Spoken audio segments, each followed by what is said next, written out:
seizing victory. When victory hangs in the balance, I know what I'm relying on, It's a gold line. It's a gold line. It's a gold line. and it's the choice of champions.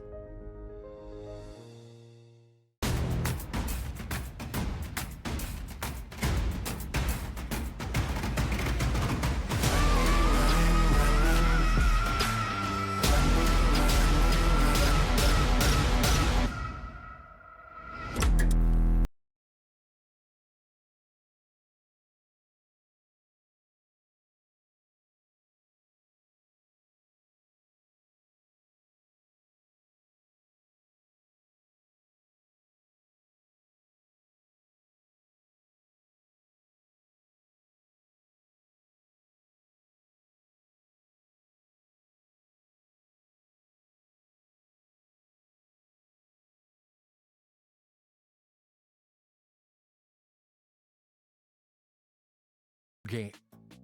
A long day. A job well done.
Eat locally, enjoy casually.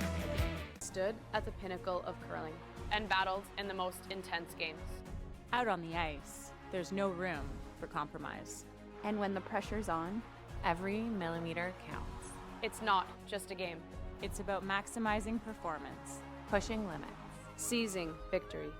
when victory hangs in the balance, I know what I'm relying on. It's a gold line. It's a gold line. It's a gold line. And it's the choice of champions.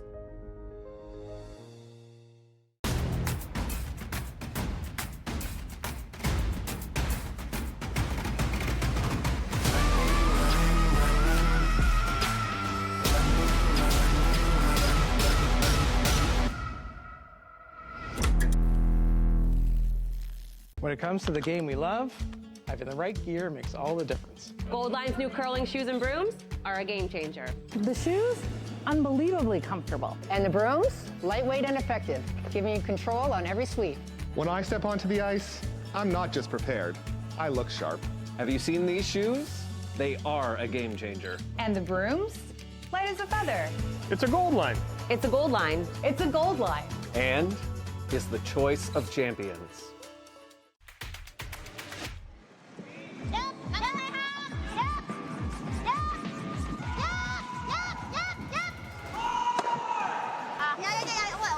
It has happened where people just haven't noticed and they've run out of time. I'm like, sounds good. Oh, overcooked it a bit. Jeez. Clean! Keep going, Edin! Keep going! Keep going! Keep going! Keep going! Keep going! Keep going! -1,000 flash will win Apres Curl. Oh, they're really sweeping this, boys. They're really sweeping this. Oh, boy, you can't give up a steal here. Oh, perfect. Okay, nice shot from Caitlin.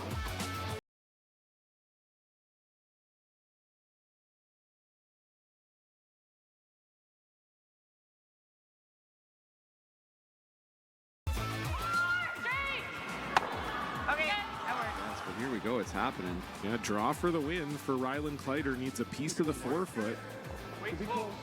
He's been really good all game. Trevor Johnson on this one here. Can't hear yet for line ever. No, they like line. Now does it have the speed? They like the line. Does it have the speed? They're going hard for line. You have to get by this top yellow. Trevor Johnson leaning on it. He's by it. Now does it stop in time? Has to stop in time. What a shot from Rylan Kleider. We thought it was maybe the hardest option up from the booth, but that's why we're not down there. A long day, a job well done.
Enjoy casual. Stood at the pinnacle of curling and battled in the most intense games. Out on the ice, there's no room for compromise. And when the pressure's on, Every millimeter counts. It's not just a game. It's about maximizing performance. Pushing limits. Seizing victory. when victory hangs in the balance, I know what I'm relying on. It's a gold line. It's a gold line. It's a gold line. And it's the choice of champions.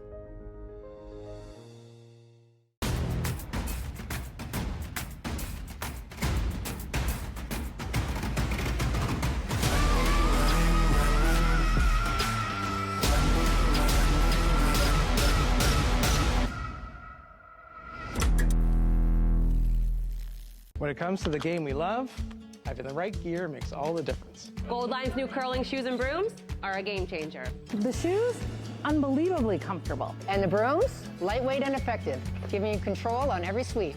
When I step onto the ice, I'm not just prepared, I look sharp. Have you seen these shoes? They are a game changer. And the brooms, light as a feather. It's a gold line. It's a gold line. It's a gold line. And is the choice of champions.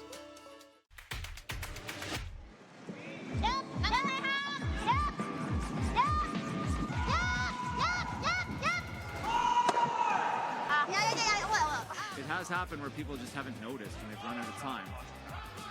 Sounds good. Oh, overcooked it a bit. Jeez. Clean. Keep going, Edin.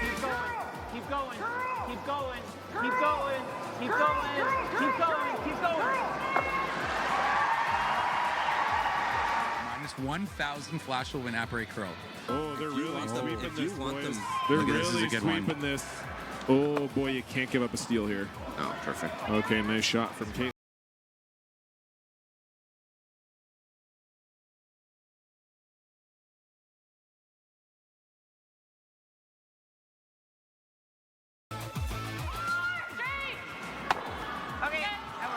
Here we go, it's happening. Yeah, draw for the win for Rylan Kleider. Needs a piece of the forefoot. He's been really good all game. Trevor Johnson on this one here. Can't hear yet for line ever. No, they line's like good. line. Now does it have the speed? They like the line. Does it have the speed? They're going hard for line. You have to get by this top yellow. Trevor Johnson leaning on it. He's by it. Now does it stop in time? Has to stop in time. What a shot from Rylan Kleider. We thought it was maybe the hardest option up from the booth, but that's why we're not down there. A long day. A job well done.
Eat locally, enjoy casually. Stood at the pinnacle of curling and battled in the most intense games. Out on the ice, there's no room for compromise. And when the pressure's on, Every millimeter counts. It's not just a game. It's about maximizing performance. Pushing limits. Seizing victory. when victory hangs in the balance, I know what I'm relying on. It's a gold line. It's a gold line. It's a gold line. And it's the choice of champions.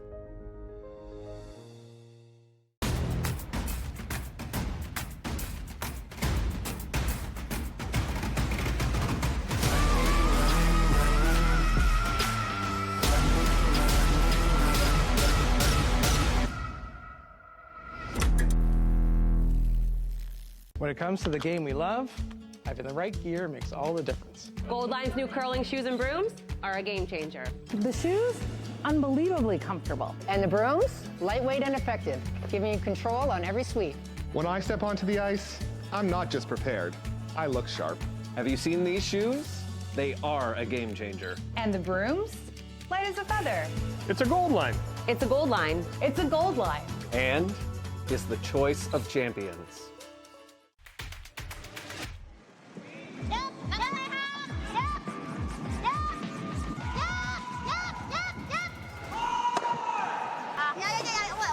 It has happened where people just haven't noticed and they've run out of time. I'm like, sounds good.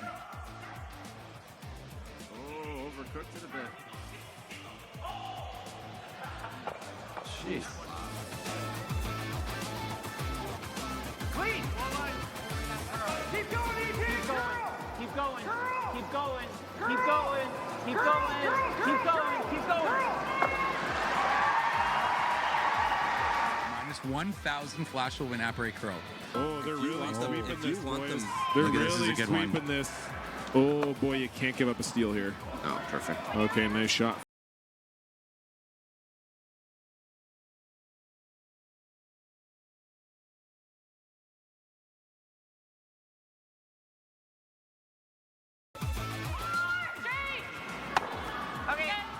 Yes, but here we go. It's happening. Yeah, draw for the win for Rylan Kleider. Needs a piece of the forefoot. He's been really good all game. Trevor Johnson on this one here. Can't hear yet for line ever. No, they Line's like good. line. Now does it have the speed? They like the line. Does it have the speed? They're going hard for line. You have to get by this top yellow. Trevor Johnson leaning on it. He's by it. Now does it stop in time? Has to stop in time. What a shot from Rylan Kleider. We thought it was maybe the hardest option up from the booth, but that's why we're not down there. A long day. A job well done.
Enjoy casual.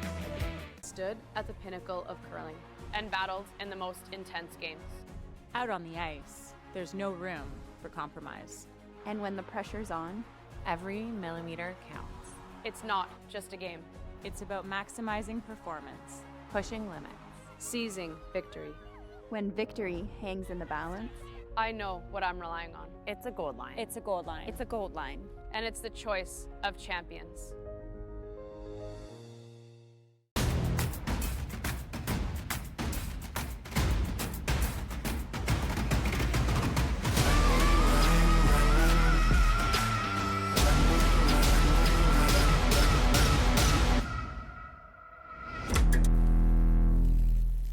When it comes to the game we love, having the right gear makes all the difference. Gold Line's new curling shoes and brooms are a game changer. The shoes, unbelievably comfortable. And the brooms, lightweight and effective, giving you control on every sweep. When I step onto the ice, I'm not just prepared, I look sharp. Have you seen these shoes? They are a game changer. And the brooms, light as a feather. It's a gold line. It's a gold line. It's a gold line. And is the choice of champions.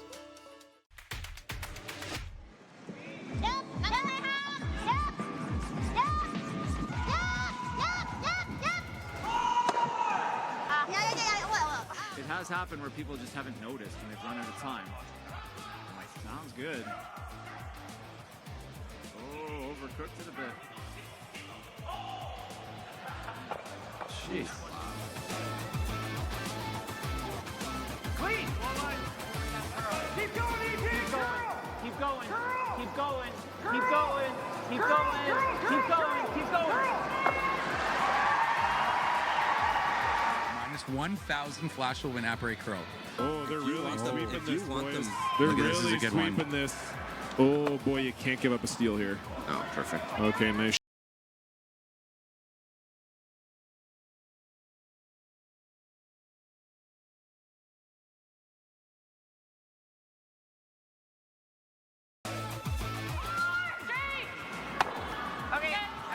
But here we go, it's happening. Yeah, draw for the win for Rylan Kleider. Needs a piece of the forefoot. He's been really good all game. Trevor Johnson on this one here. Can't hear yet for line ever. No, they Line's like good. line. Now does it have the speed? They like the line. Does it have the speed? They're going hard for line. You have to get by this top yellow. Trevor Johnson leaning on it. He's by it. Now does it stop in time? Has to stop in time. What a shot from Rylan Kleider. We thought it was maybe the hardest option up from the booth, but that's why we're not down there. A long day.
Locally, enjoy casual. Stood at the pinnacle of curling and battled in the most intense games. Out on the ice, there's no room for compromise. And when the pressure's on, Every millimeter counts. It's not just a game. It's about maximizing performance. Pushing limits. Seizing victory. when victory hangs in the balance, I know what I'm relying on. It's a gold line. It's a gold line. It's a gold line. And it's the choice of champions.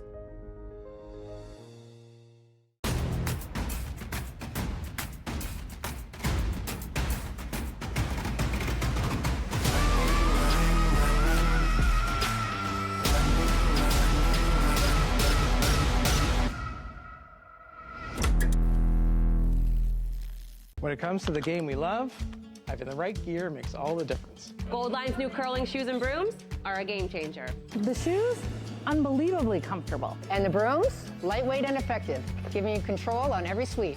When I step onto the ice, I'm not just prepared, I look sharp. Have you seen these shoes? They are a game changer. And the brooms, light as a feather. It's a gold line. It's a gold line. It's a gold line. And is the choice of champions.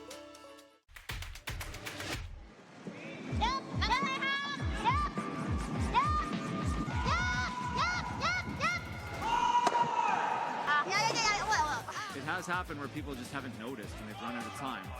I'm like, sounds good. Oh, overcooked it a bit. Jeez. Clean. Keep going, Edin. Keep going. Keep going. Keep going. Keep going. Keep going. Keep going.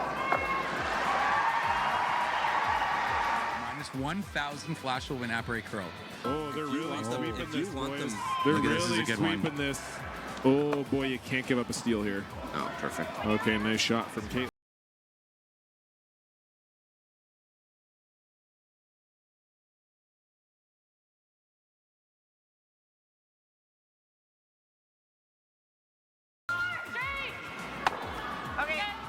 Yes, but here we go. It's happening. Yeah, draw for the win for Rylan Kleider. Needs a piece of the forefoot.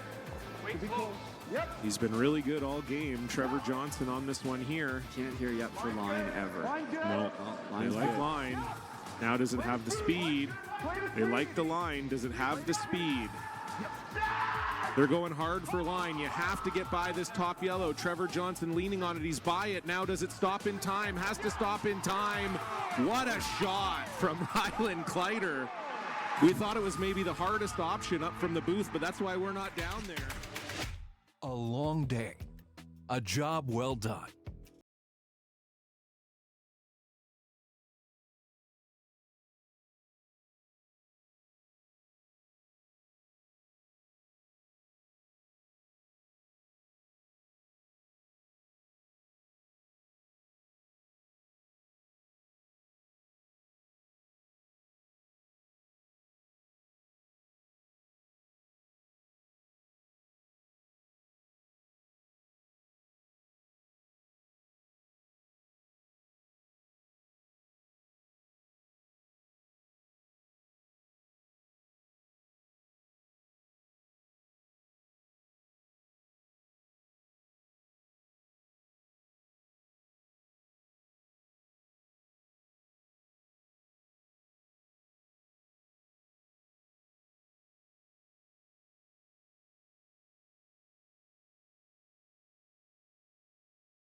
Locally, enjoy casual.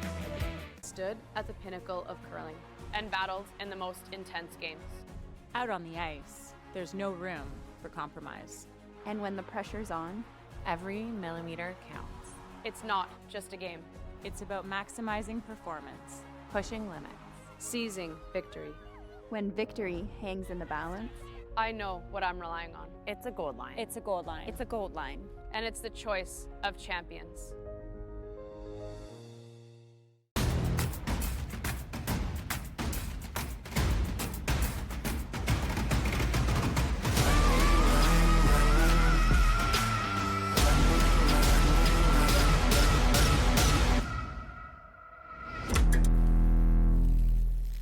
When it comes to the game we love, having the right gear makes all the difference. Gold Line's new curling shoes and brooms are a game changer. The shoes, unbelievably comfortable. And the brooms, lightweight and effective, giving you control on every sweep.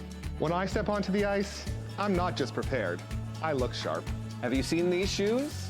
They are a game changer. And the brooms, light as a feather. It's a gold line. It's a gold line. It's a gold line. And is the choice of champions.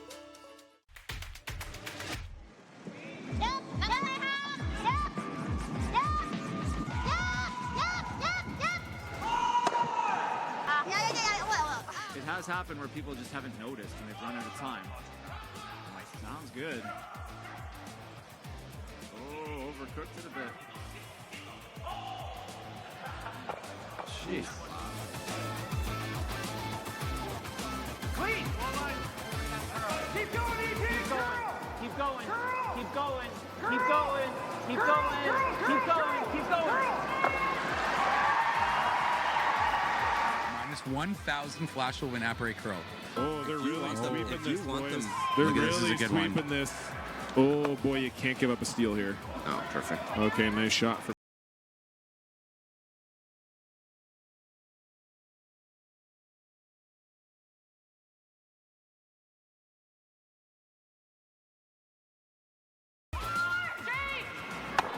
Yes, but here we go. It's happening. yeah, draw for the win for Rylan Kleider. Needs a piece of the forefoot. He's been really good all game. Trevor Johnson on this one here. Can't hear yet for line ever. No, they Line's like good. line. Now does it have the speed? They like the line. Does it have the speed? They're going hard for line. You have to get by this top yellow. Trevor Johnson leaning on it. He's by it. Now does it stop in time? Has to stop in time. What a shot from Rylan Kleider. We thought it was maybe the hardest option up from the booth, but that's why we're not down there. A long day. A job well done.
Eat locally, enjoy casual. Stood at the pinnacle of curling and battled in the most intense games. Out on the ice, there's no room for compromise. And when the pressure's on, Every millimeter counts. It's not just a game. It's about maximizing performance. Pushing limits. Seizing victory. when victory hangs in the balance, I know what I'm relying on. It's a gold line. It's a gold line. It's a gold line. And it's the choice of champions.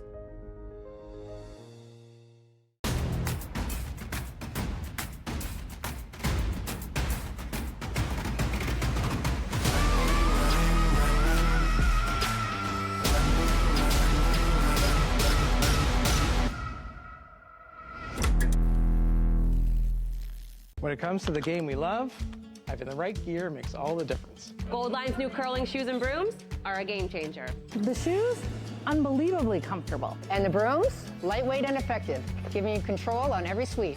When I step onto the ice, I'm not just prepared, I look sharp. Have you seen these shoes? They are a game changer. And the brooms, light as a feather. It's a gold line. It's a gold line. It's a gold line. And is the choice of champions.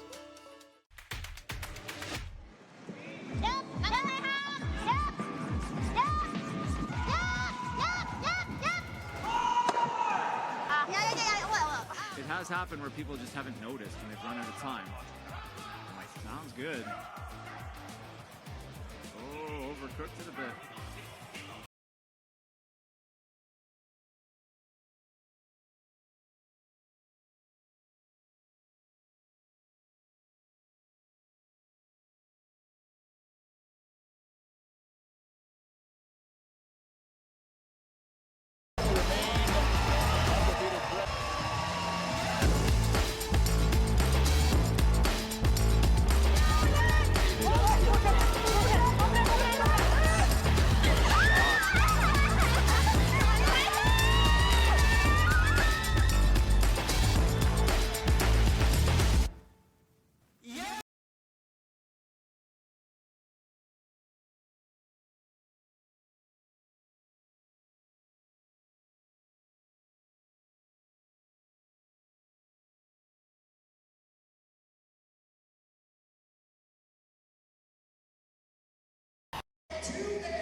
Between the Canadian team and Nicholas Edin.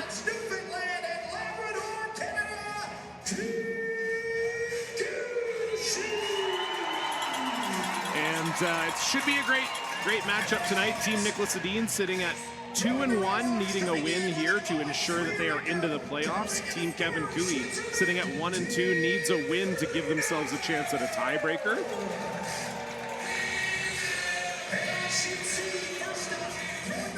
A good look there at the crowd here at the Silent Ice Center. It's been rocking all week long, and tonight, no exception. It's going to be a great game here. Great crowd.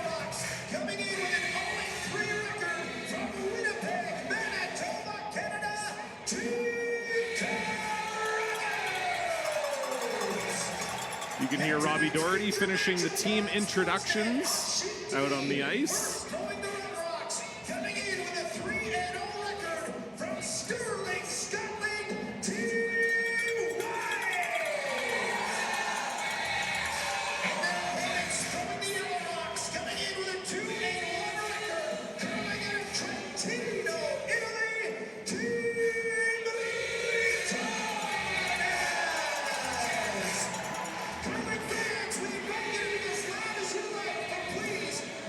So here we go, handshakes between the two teams. Crucial matchup here, draw 16 of the Co-op Canadian Open. As I said off the top, the final round robin draw of this Co-op Canadian Open. Two teams fighting to get into that playoff picture. Nicholas Edin starting 2-0, had a really tight, very well-played game with Brad Guju last night. They just came out on the short end of that. And for Team Kevin Cooey, they started 0-2, but managed to beat Michael Brunner last night to set up this potential playoff spot for themselves here. But it will be an uphill climb against Team Nicholas Edin, one of the top-ranked teams in the world. I didn't watch their draw, but... And I guess this is actually the game between Tirinzoni and Ha as they load up the last draw scoreboard here. But I do assure you it is Team Kevin Cooey and Team Nicholas Edin.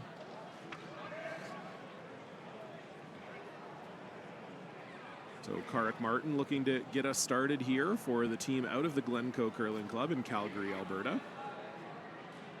And you can see on the right there, brand new player for Team Kevin Cooey, as we know, parting ways with Jacques Gauthier about a month ago now, right before the last Grand Slam in Charlottetown. And Aaron Sluchinski, also an Alberta curler, familiar to this Team Cooey, as he did beat them in last year's Alberta Provincial Playdown.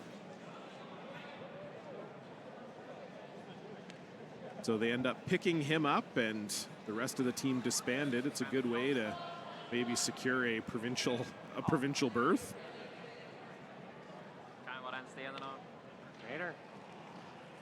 The center guard goes up for Karek Martin.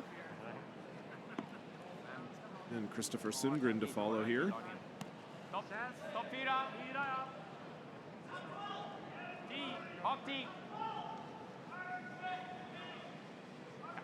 Kommer ner framför nu. Nej, halva 4. Full 4. Ja. 13-4. So draw around made perfectly for Crippa there. And Karek Martin will be asked to follow it down. Of course, we do have the full house coverage for you here on Home Team Live. You can watch this game in the larger box and the other 3 games in the smaller box. If you're watching in Canada, the Sportsnet feature game tonight is Joel Retornaz up against Ross White. Ross White already in the playoffs. Retornaz sitting at 2-1 and in a similar spot to Nicholas Edin, needing a win to guarantee that they will be in tomorrow's playoffs. We know that there will be at least 2 tiebreakers on the women's side of things, and there might be a third. If there only ends up being 1 men's tiebreaker, then Selena Sturmey and Carrie Einarson. That will give Carrie Einarson new life, as she will find herself in a tiebreaker against Sturmey. However, if there are 2 men's tiebreakers needed, Carrie Einarson will be eliminated, and Selena Sturmey will get an automatic playoff berth. So this is a draw that I'm sure Team Sturmey will be paying attention to. That's a pretty big swing, going from a guaranteed playoff spot to you have to play a tiebreaker early tomorrow morning against the number 4 team in the world. That's really another great draw there from Christopher Sundgren. This Nicholas Edin team, multiple-time world champions. Nicholas himself a 7-time world champion. They're the defending, reigning world champions, beating Team Guju last year in a phenomenal final. So you see here the original plan for Team Kevin Cooey was to start Aaron Sluchinski at 2nd, and that lasted all of 1 event, the Saville Grand Prix, and they elected to have Aaron switch to 3rd. So Tyler Tardy has been throwing the 2nd stones here, as this one well over curls for Tyler Tardy. He was hoping to bump that red one up, and not the red guard, was hoping to bump up the red stone in the top 12 onto those 2 yellows, but just missing. And Nicholas Edin now lying 2 with the hammer early here.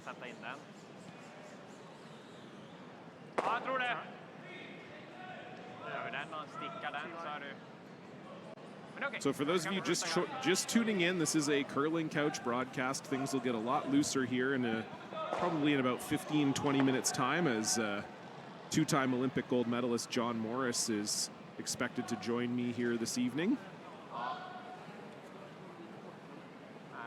But for now, it's just your old pal John Cullen chilling on the couch by himself, which is honestly not that unfamiliar to me. I was in high school once, and spent a lot of time on couches alone.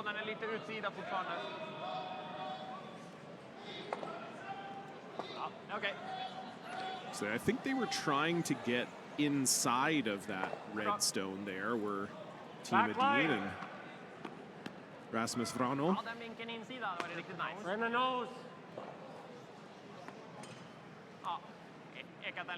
The other two games out here this evening, it's Team Brad Guju facing off against Team Michael Brunner. Brad Guju already in the playoffs, sitting at 3-0, and the other game is James Craik against Reed Carruthers. Reed Carruthers at 0-3, already eliminated. But Craik with a really nice win over Joel Retornaz last night. Craik with one of the shots of the tournament on their way to, I believe, an 8-2 victory over Retornaz. So Craik, if they beat Reed Carruthers, may find themselves in the playoff picture, as this is another miss here for Tyler Tardy. And we saw this. Team Kevin Cooey on this sheet A earlier this week against Brad Guju really had a hard time getting things started. And that's two uncharacteristic misses there from Tyler Tardy, and this is starting to get a little bit squirrely here if you're Team Kevin Cooey.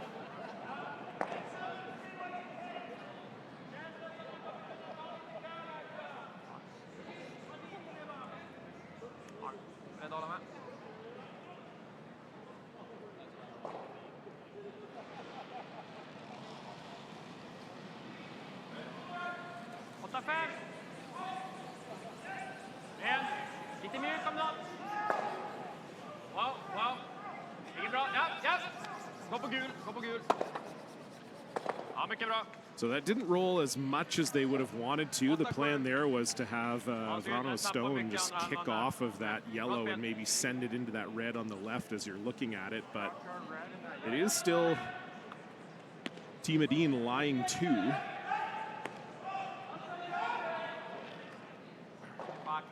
So going to call for big weight here from Aaron Sluchinski, try and get rid of at least 2 of these Nicholas Edin stones. Yep. Hard! Looked like from that angle, Aaron might have slid a little tight. Karik Martin on this right out of the hand, and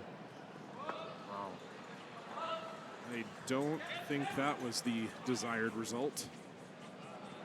Completely opens everything up. I think they were just hoping to hit those 2 yellow stones and leave that red one up at the top of the house, but now this is Edin's rocks spread out.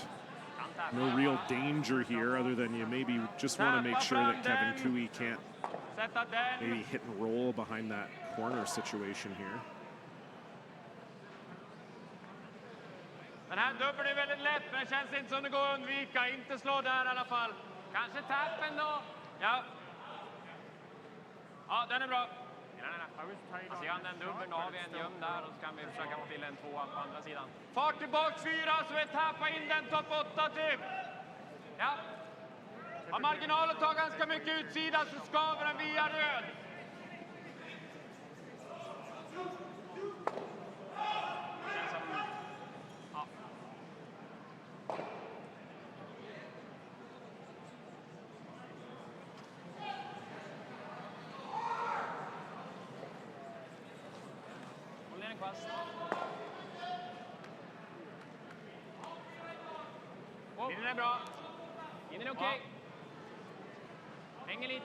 So for Oscar Eriksson here was, I think, hoping to tap this yellow up. Pardon me. Just like that. How good is that from Oscar Eriksson? Beautiful touch. Chokes off any hit and roll Kevin Cooey might have had. And you can tell by Kevin Cooey's body language, really not loving how this house is looking right now.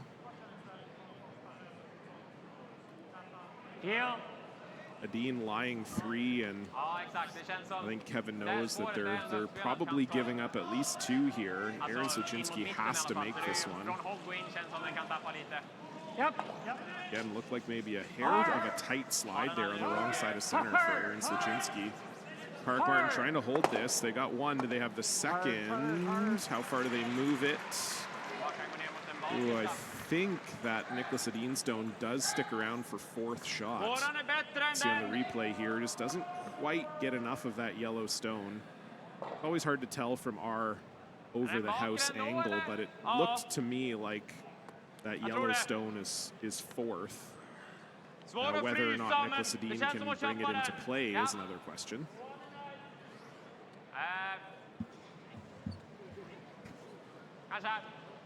Gillar det 10-0? Eller mjukare? 11. Det är bra is.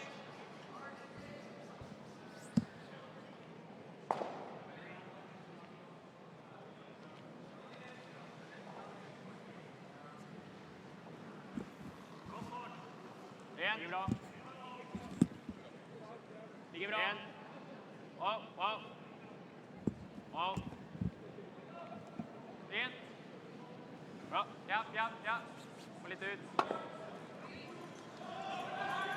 Be careful here because they've got us. And open hit made, so Team Edin lying too. Bra. 10-5. Bra, klippa 10-7 eller vad sånt. Ja, någonstans där. Ja, inte en underspelad i alla fall. Ja, den kom bra. Jävligt mycket curl i mängd liksom.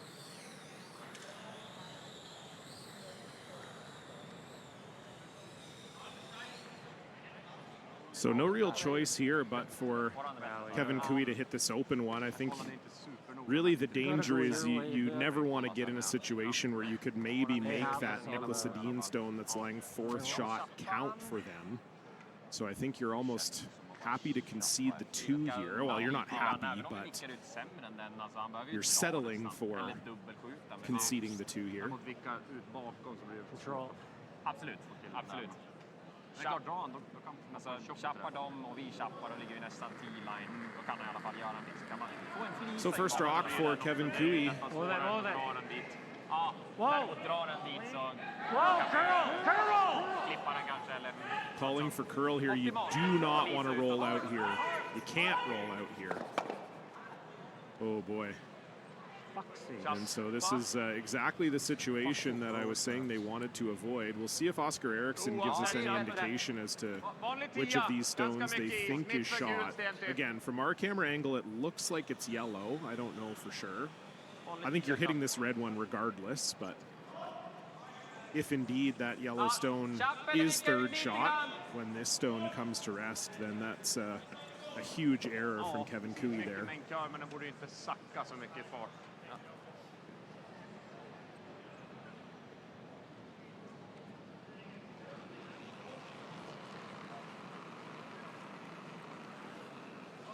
Bra. Japp. Japp. Yes. Hit. Japp. Hårt. Järnet. Hela vägen in. Ligger på chappen nu. Kom igen, kom igen, kom igen. Så missar egen. So right on the nose, exactly where they wanted to hit it, and Probably normal to make them both, eh? I think Kevin Kui wants to take any guesswork out here, and we'll try for the double. Shade more. Yeah, shade more than normal, I think. The one positive for Kevin Kui here is he might be able to roll all the way over, and I don't think you can get behind that yellow stone. Oh no, you probably can with the roll. You might be able to just tickle the back of that yellow stone and actually make the double and roll. It would be an extremely good shot if made, but certainly Kevin Kui, a skip synonymous with phenomenal shots over the years. So final stone here for him in the first, trying to avoid giving up a crooked number. Whoa, whoa, whoa, whoa. Curl, curl! Well, you don't want to hear that curl call. And you need that big roll, and they just drive it straight by. Ja, lite mer fart tror jag i den här. Känns som man behöver nästan en cent innanför. Ja, 8 lite utanför kantstenen. Ja. Chaps ut ur räckan.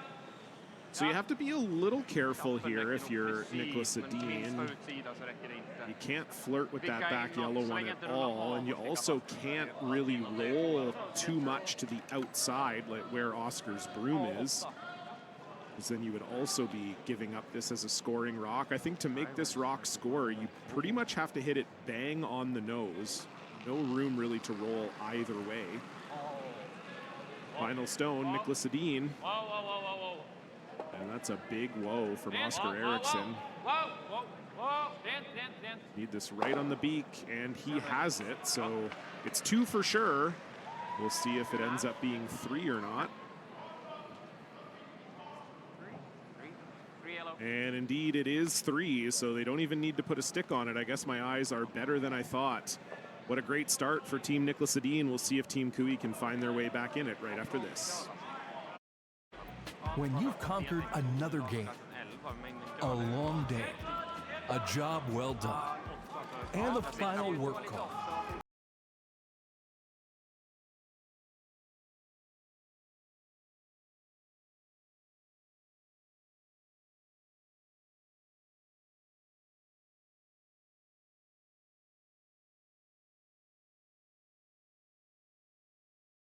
Locally, enjoy casual.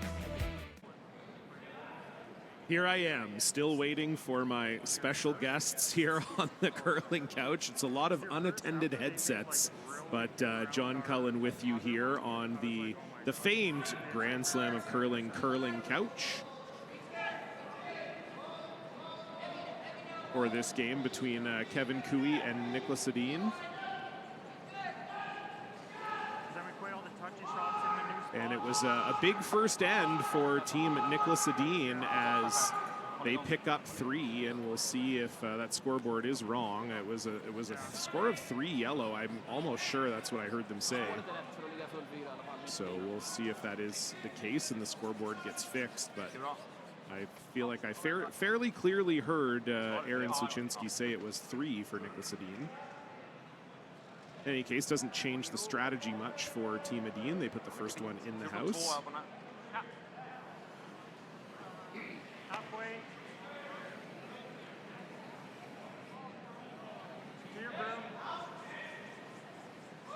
And curl it, Harry. Not too tight, though. Not too tight. Whoa, whoa, whoa, whoa, whoa. Too tight. No. Was it just 2? 2? Corner guard up for Karek Martin. That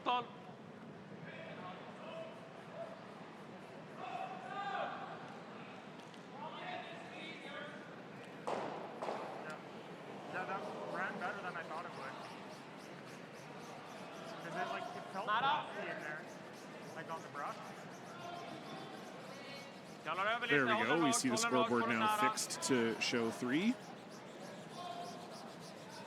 Okay, precis in. Varsågod. Det är bra.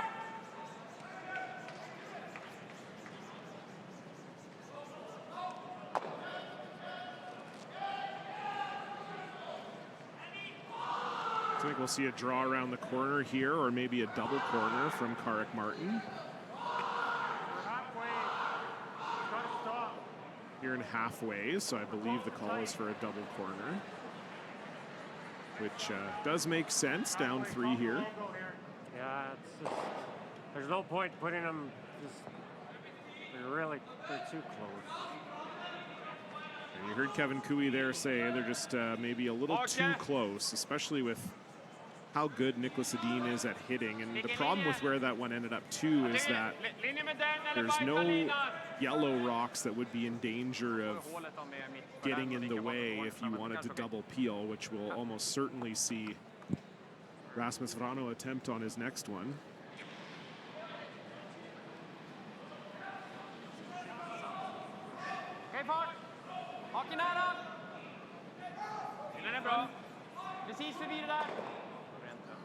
But they can't touch them yet, so a center guard called here. This is maybe a little heavier than they would have wanted. Going to get a little friendly tick off of that corner guard. That's one way to do it. Kevin Kui's got the jacket off already, so you know it's getting serious.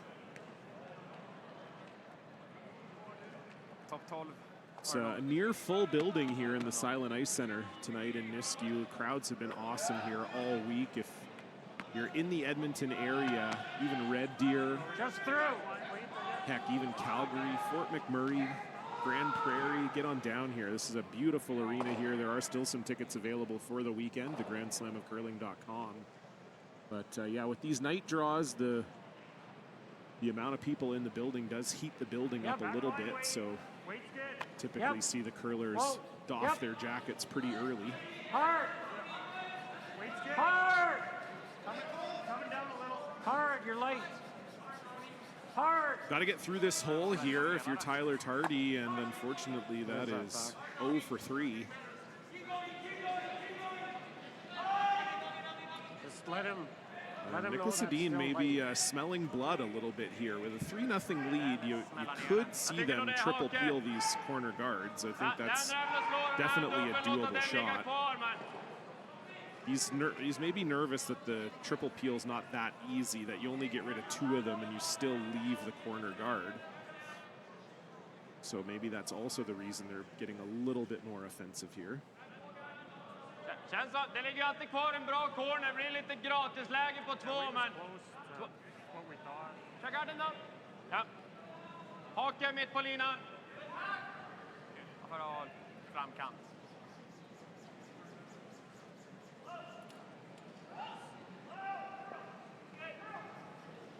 Nästa slaget kanske. Knapp hake. Okej, fart. Hake. So indeed, they do decide to play the center guard here. Okej, bra fart. Vänta lite bara. Ja, linjen är helt okej nu. Bra linje. Precis förbi kvasten.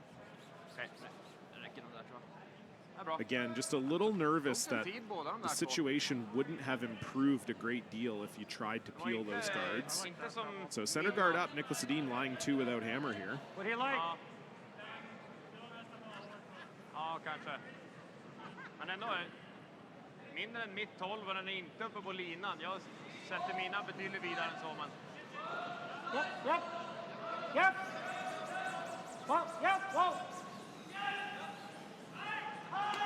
So the double attempt here for Tyler Tardy, and he will stuff it.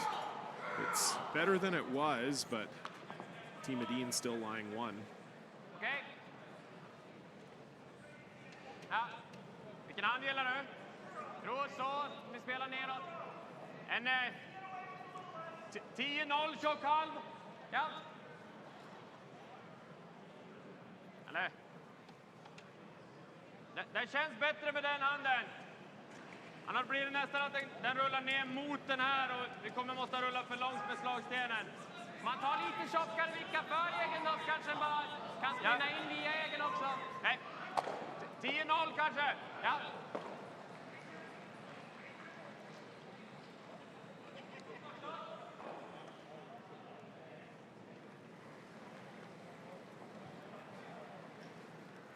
So my Swedish still has not improved, even though I did spend some time at the West Edmonton Mall with Isabella Vrana this week. But what a shot from Oscar. That's really good. Kicks off the red, rolls the yellow in, and rolls his shooter in for a guard, and that's just nasty from Oscar Eriksson there.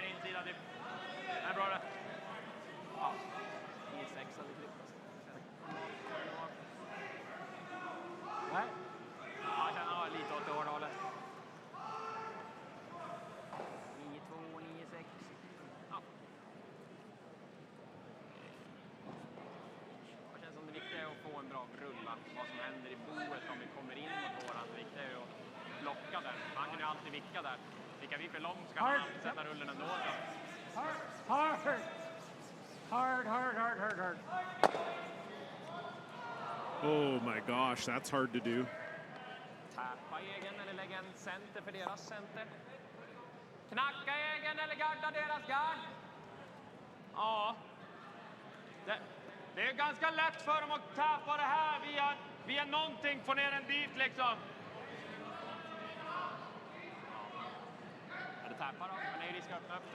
So that was really unlucky there for Aaron Sluchinski to not touch either of those yellows. Kicks a field goal, and this is starting to get ugly for Team Kui here.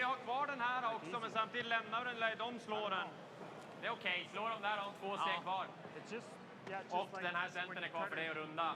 Även om man rullar någonstans så här så... Ja, den är ju svår dock fartmässigt. Då tror jag hellre de knackar. Den är ju garanterat gömd här. Oh, there he is. John Morris has just made his way into the media suite one. I know, I said this is like high school when I asked girls to sit on the couch with me. Yeah, whatever one you want. Yeah, it's, we've got a million headsets here. Jag tror kort är bättre än långa i alla fall. Curling fans, pleased to be joined by two-time Olympic gold medalist John Morris here on the curling couch. Your first time here, John. How does it feel so far? It feels fantastic. I've heard so many great things about this. I'm going to try to live up to last weekend's couch expectations. So. We like to say that we try to go as close as we can get to being fired without being fired. So as long as you kind of fit that pattern, I think we'll be just fine. Well, you know me by now, Colin.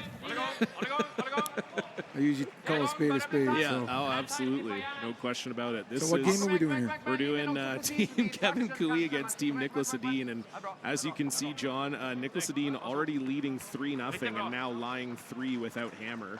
It has not been the dream start for Team Kevin Cooey, and I know Kevin really well, and it just seems like this year so far it just hasn't quite had that usual Cooey magic we're used to seeing. Yeah, the Coo Dog's not really firing on all 4 cylinders right now. But actually, I was chatting with Kevin Martin at the start of this event, and because his son's playing for Coo Dog now, and talked about going through times in your career when you're struggling and it seems like you're never going to get out of it, and then all of a sudden, a few months later or a year later, you go through another stage where you're on top of the world again. So I think Kev's probably just going through one of those stages, and he's still one of the best players in the world, in my opinion. And if we're in luck tonight, we get to see a Cooey magical shot, just like the old days. I would love it. Yeah. What was that time in your career? Can you remember a time where you maybe had like a season or a part of a season where you didn't feel like you were on top of the world? Yeah, there was. I would say I remember the one Canada Cup I played with Martin. He actually had an injury, but was kind of under the radar, and we went 1-6 at the Canada Cup. And for Kevin Martin, that pretty much never happens, and not for a team with John Morris on it either. We thought that the sky was falling after that one, because we had been on the top of the world for 4 or 5 years, and so that was one of the first ones. But I remember playing in the slams with Jimmy Cotter, and I think we were I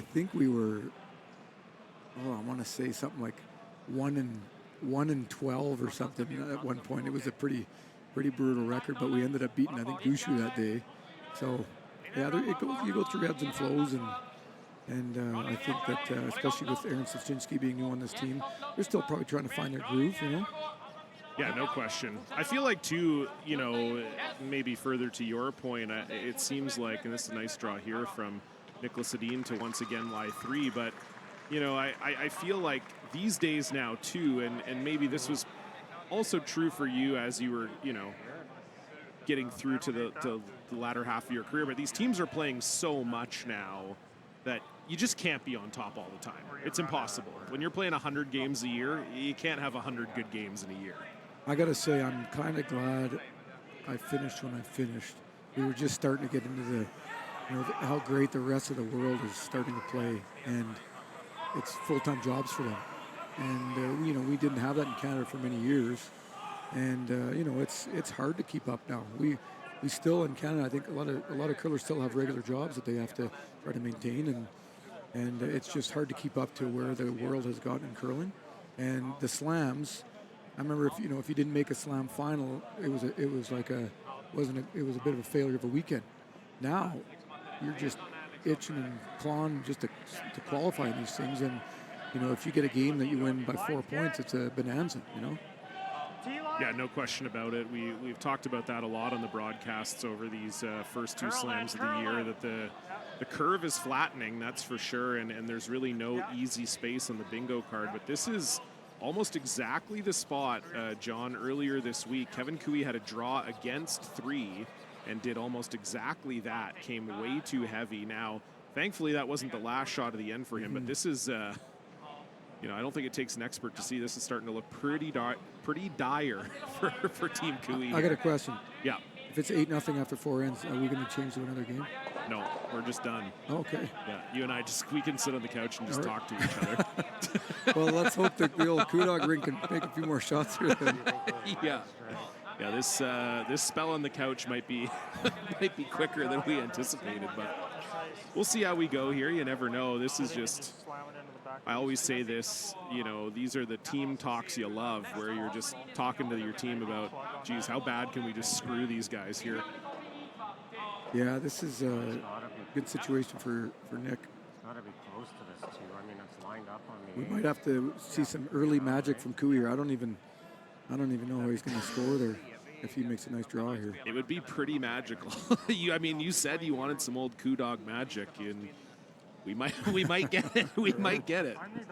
Might have to pull that old pixie dust out of his pocket on the final stone here. We'll see where Nicholas Edin throws this one, but really, John, I almost feel like if he throws this into the boards, it's hard for Kevin to score. Yeah, his only shot for Coo right now is that draw, that wide draw that he just tried. So these are kind of challenging because sometimes you have to go so wide that you're in the into the weeds so much that the weight is quite a bit different. But the way Nick throws it, he's smart enough to be able to throw it in out, so it can ride that, where the ice is still good. And it looks like this is exactly kind of what he's doing. Yeah, that's a great spot. That's going to be. Yeah, what does Kevin have here? Oh, he thinks he can get there with the draw.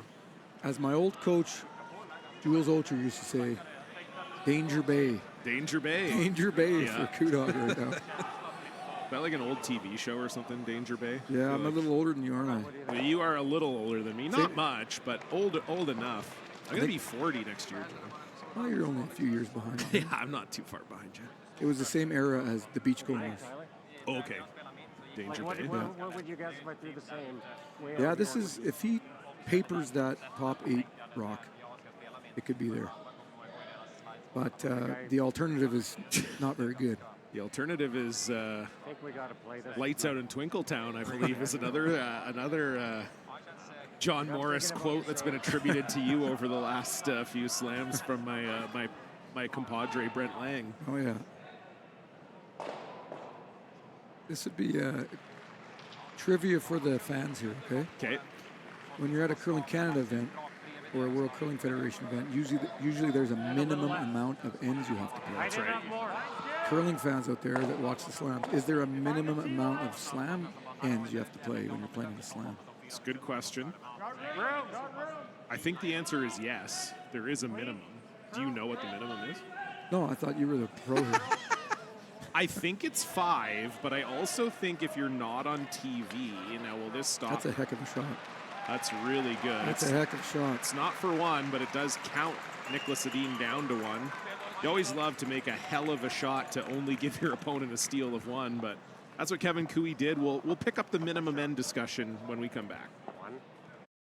I've stood at the pinnacle of curling and battled in the most intense games. Out on the ice, there's no room for compromise. And when the pressure's on, every millimeter counts. It's not just a game. It's about maximizing performance, pushing limits, seizing victory. When victory hangs in the balance, I know what I'm relying on. It's a gold line. It's a gold line. It's a gold line. And it's the choice of champions. I can take it. Welcome back. We are here on the curling couch. The two Johns, they say, I guess the two most famous Johns in curling, Morris and Cullen. Double J, baby. Double J, baby. That's right.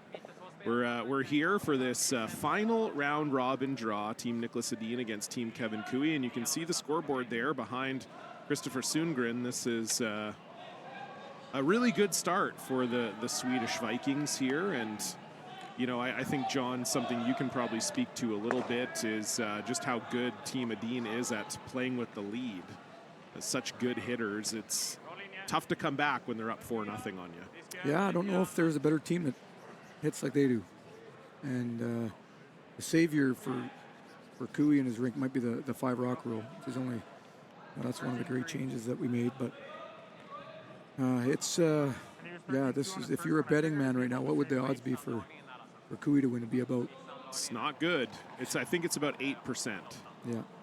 I had Paul Webster in here broadcasting with me this morning, coach of Team Brad Jacobs, and he had his stats model out, and luckily enough, or unluckily enough, Kerry Anerson had gone down 4-0 to Unji Gim, and that was the percentage I was given, was 8%. So sounds about right. Yeah. Coach Webster would know. He would know. Yeah, he's a stats guru. Yeah, smarter than you and I, no question about it. Now, I'm sure that the fans would love to hear, John, obviously you're involved with the curling group and sort of instrumental in kind of putting this all together. You weren't able to make it to Charlottetown, so this is sort of your first event here, boots on the ground. How did you get involved with the curling group? What are you liking? What are you seeing? How has it been being here? Just give the fans a little background, because I think they maybe don't know how you kind of got involved in all this. Well, first off, hats off to Niski. I think they only knew they were getting this event within the last year, and it is pretty much sold out all weekend. Passionate curling fans, and this venue, if you haven't been to Niski, Alberta, what a great venue we're having here. So beautiful. Hats off to Niski and all the support we've gotten here. And to answer your question, though, about the curling group, Nick Solsky, who's the CEO, used to sponsor our curling team with Team Cooey. Benny lined that one up. Shocker. Yeah. Oh, Benny got some money for your team? That doesn't sound right. And anyhow, I got to know Nick over those few years, and he's a very interesting fellow and very creative fellow the way he thought. And he thought of, way outside the box, but in a really kind of brilliant way, and kind of became very good friends. And the brother that was in London a couple of years ago, he picked me up at that. I was ambassador for them for that event, and we're driving down the 401, and he starts pitching this concept to me, and talking about some great ideas. He was thinking about the slams and how do you think the players would. And I said, Nick, first of all, curlers are down to earth and they're awesome, so they're going to be open to a lot of ideas. They don't have a lot of egos, and thought a lot of his ideas were awesome. And then he started introducing me to the group, and the curling group is full of just extremely smart, way smarter than me, even back 12. but and just have a great track record of success. But what was refreshing was a lot of these people weren't curlers. They were just successful in business and other sports. And so it was really nice to have a very balanced background. And I've always been the type of, I always loved like the skins games and really aggressive curling out there where you see like 9-8 games and just new concepts in curling. And it seems like it takes forever to get that into the fray. And I think what you're going to start seeing with the curling group is they got some really awesome ideas. And I think you'll start seeing these come to fruition here pretty soon. Can you get any teasers? Can you give us anything that you think might be coming or is coming? Naked and Afraid Curling Edition. That was your idea. I can only imagine. Well, it's a little too early to divulge everything that we've been doing, but understood. I think from what you saw in PI and what we're seeing here is there's some slight changes we're making, and obviously bringing in this that we can. Who doesn't want to see their teams play all the time? Yeah, and totally. Be able to tune into every game, and that's something that we've been asking for forever, and it's just nice to see that come quickly to fruition, and just building some really essentially marketing these curlers that, let's face it, we have awesome people involved in this game. They're all fit, good-looking athletes, and we haven't done a great job in the past of really marketing these athletes, and I think that's one of the kind of keys to our success. And let's showcase to the world how awesome these athletes are.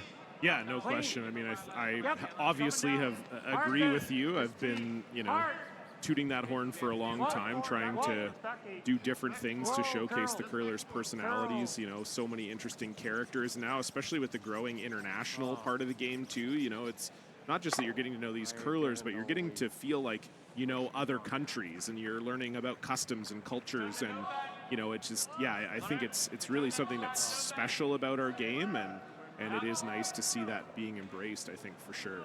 And the other thing, your point is that curling is doing well in Canada, but it's doing really well around the world. For sure. In places like Asia, USA, Europe to some extent.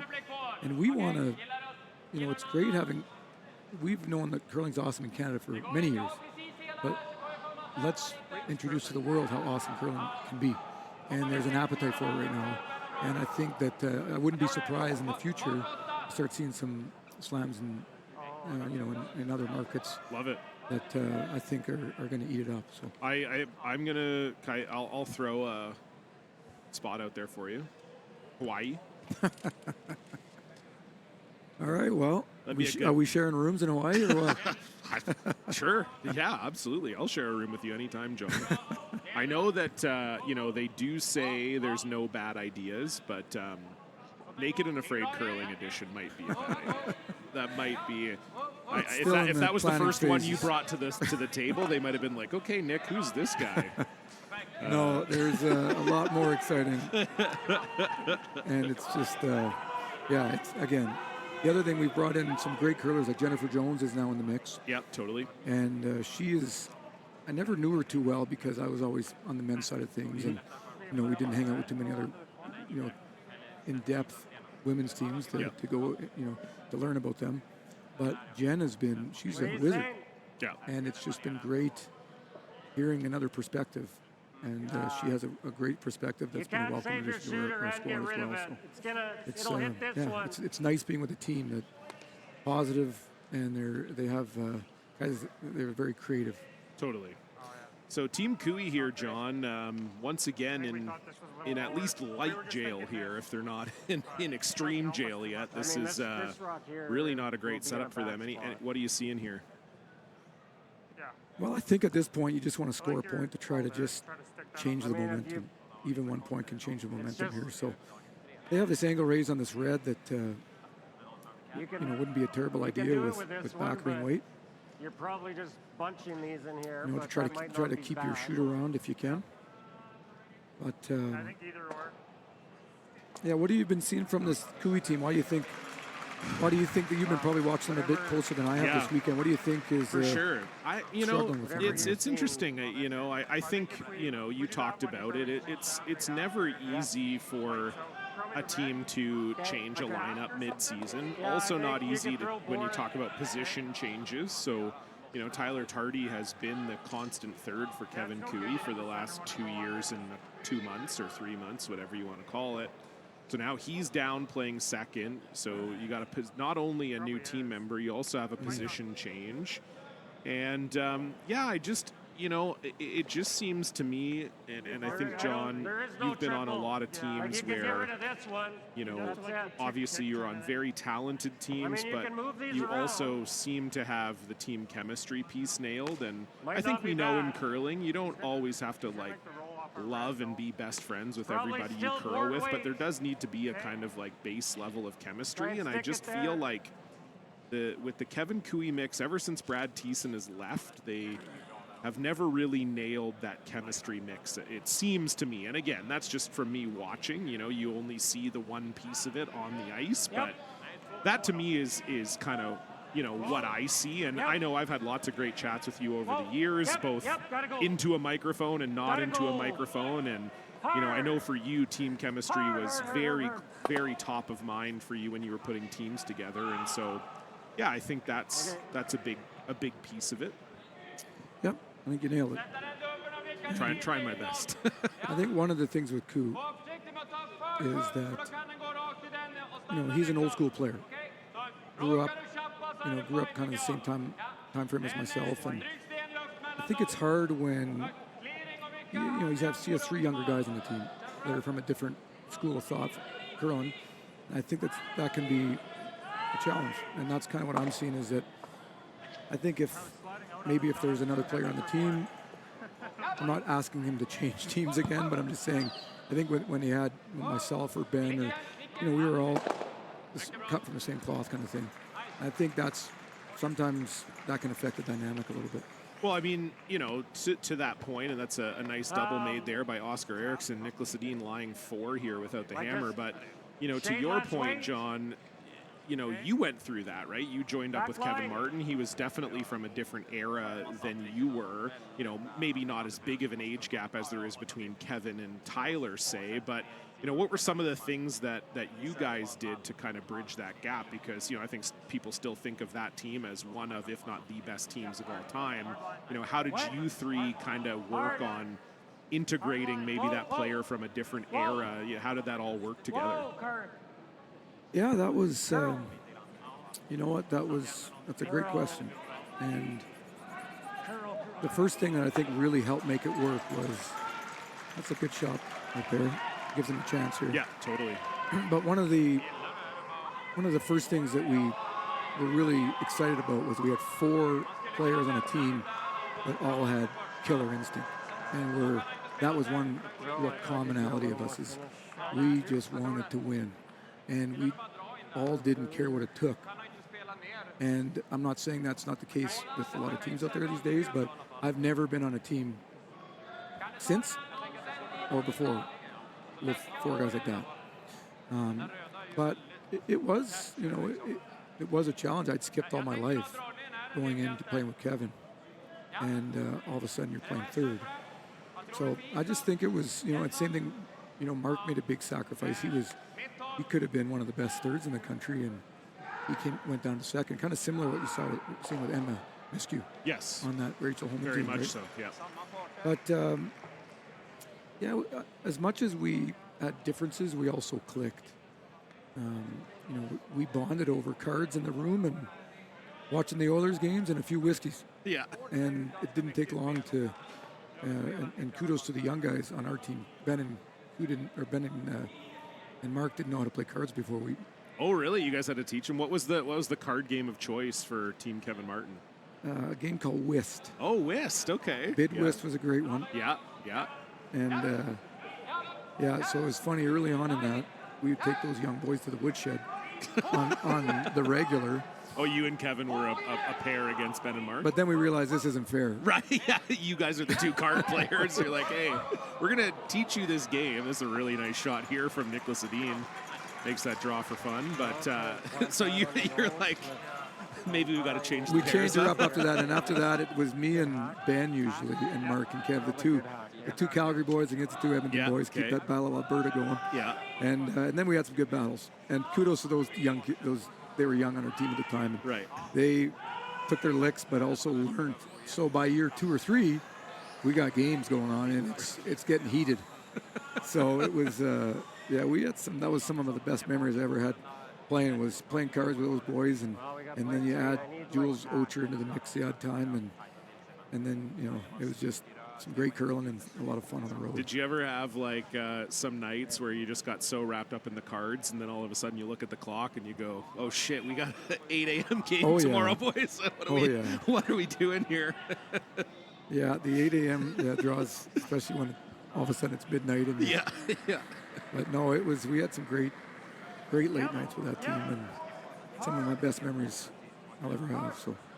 So that's what you're saying is Kevin Cooey and the boys need to learn how to play whist. I think they should play cards more together. Yeah. Oh boy, that over curls for Kevin Cooey, and now we're looking at some big trouble here, John.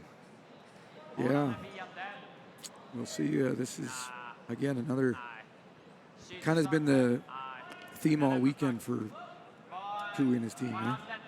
Yeah, I mean they won last night against Michael Brunner. It seemed like they had quite a good game, but yeah, it's been tough, and you know you want to talk about the other thing too with the slams now. The way they do the pools, it's four pools of 4, and you have a crossover game, and the crossover game is the high team in one pool plays the low team in the other pool, and so yes, Kevin Cooey, their team maybe hasn't had their best game this week, but their 4 games were against Brad Gujou and Nicholas Edin and Joel Retornaz and Michael Brunner. And that's about as tough of a 4 games as you can get at a slam. Yeah, the slam sure ain't easy these days. And it seems like there's not even there used to be the odd free space on the free bingo space out there, but not anymore. And it's a testament to what's going on with our game. Yeah, no question about it. The top level of the game is as healthy as it's ever been, that's for sure. So it's just, I think maybe like a little hook here, almost like an in-house guard to try and take away this run back for Kevin Cooey. This looks a little short, though. It works both ways, though. Yeah. Let's see, I can't really tell where it worked both ways. So it's one of those where you throw it real close and you let the other 3 players put it into a great spot for you. Because even if they're in front of that on the 8-foot in the same spot, it's still brilliant. Right? It's not big enough. What do they got here, Johnny? Well, you won a lot more than I did, but I'm going to sit here and say there's not a whole hell of a lot. There's an in-off that it would be a... Oh, you'd have to throw an absolute missile at that, I think, right? It looks really flat. Yeah, I think that's a... Okay, it's the easiest shot for one. I'm not... That's the only thing I see for one, though. Yeah, no, I agree. I don't see. I don't think you have a steep in-off off that yellow on the right as we're looking at it. I don't think. Thread the needle? Yeah, it's tougher than this, probably. I mean, we know Kevin can throw the high hard one, but this to me, I mean, this looks like you got to throw like 5-second deal at this. And his only chance is if he lifts the rock in the backswing. What are the chances? Chances are 100%. Chances are 100% that he's going to do that. Well, look. If he's throwing his out turn, I give him 25%. Okay. If he's throwing, 50%. If he's throwing his in turn, I give him 15%. 15. Yeah. Okay. Well, he's throwing his in turn, so. That's a little scouting report from John Morris. There is the backswing. Let's see. John Morris wanted some Kevin Cooey magic. Does he have it here? He's got it. This is close. He's got it. This is close. This is close. Oh my! What a shot! 15%. We get to see some. Have a look at this from Kevin Cooey. Oh my goodness! That's up there for shot of the week right there. That might have been a $1,000 shot for Kevin Cooey right across the house.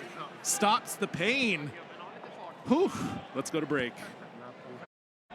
When you've conquered another game, a long day, a job well done, and the final work call, where your place.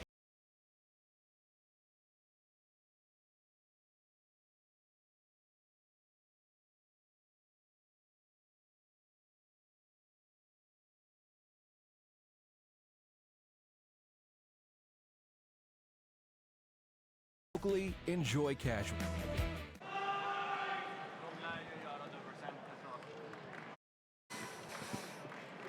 Well, John Morris, what a shot from Kevin Cooey. You almost demanded it. As soon as you sat down on the couch, you said, I want to see some Coo Dog magic, and you got it there. And you only gave him a 15% chance of making it, John. You want to explain yourself here? Or explain why I said that.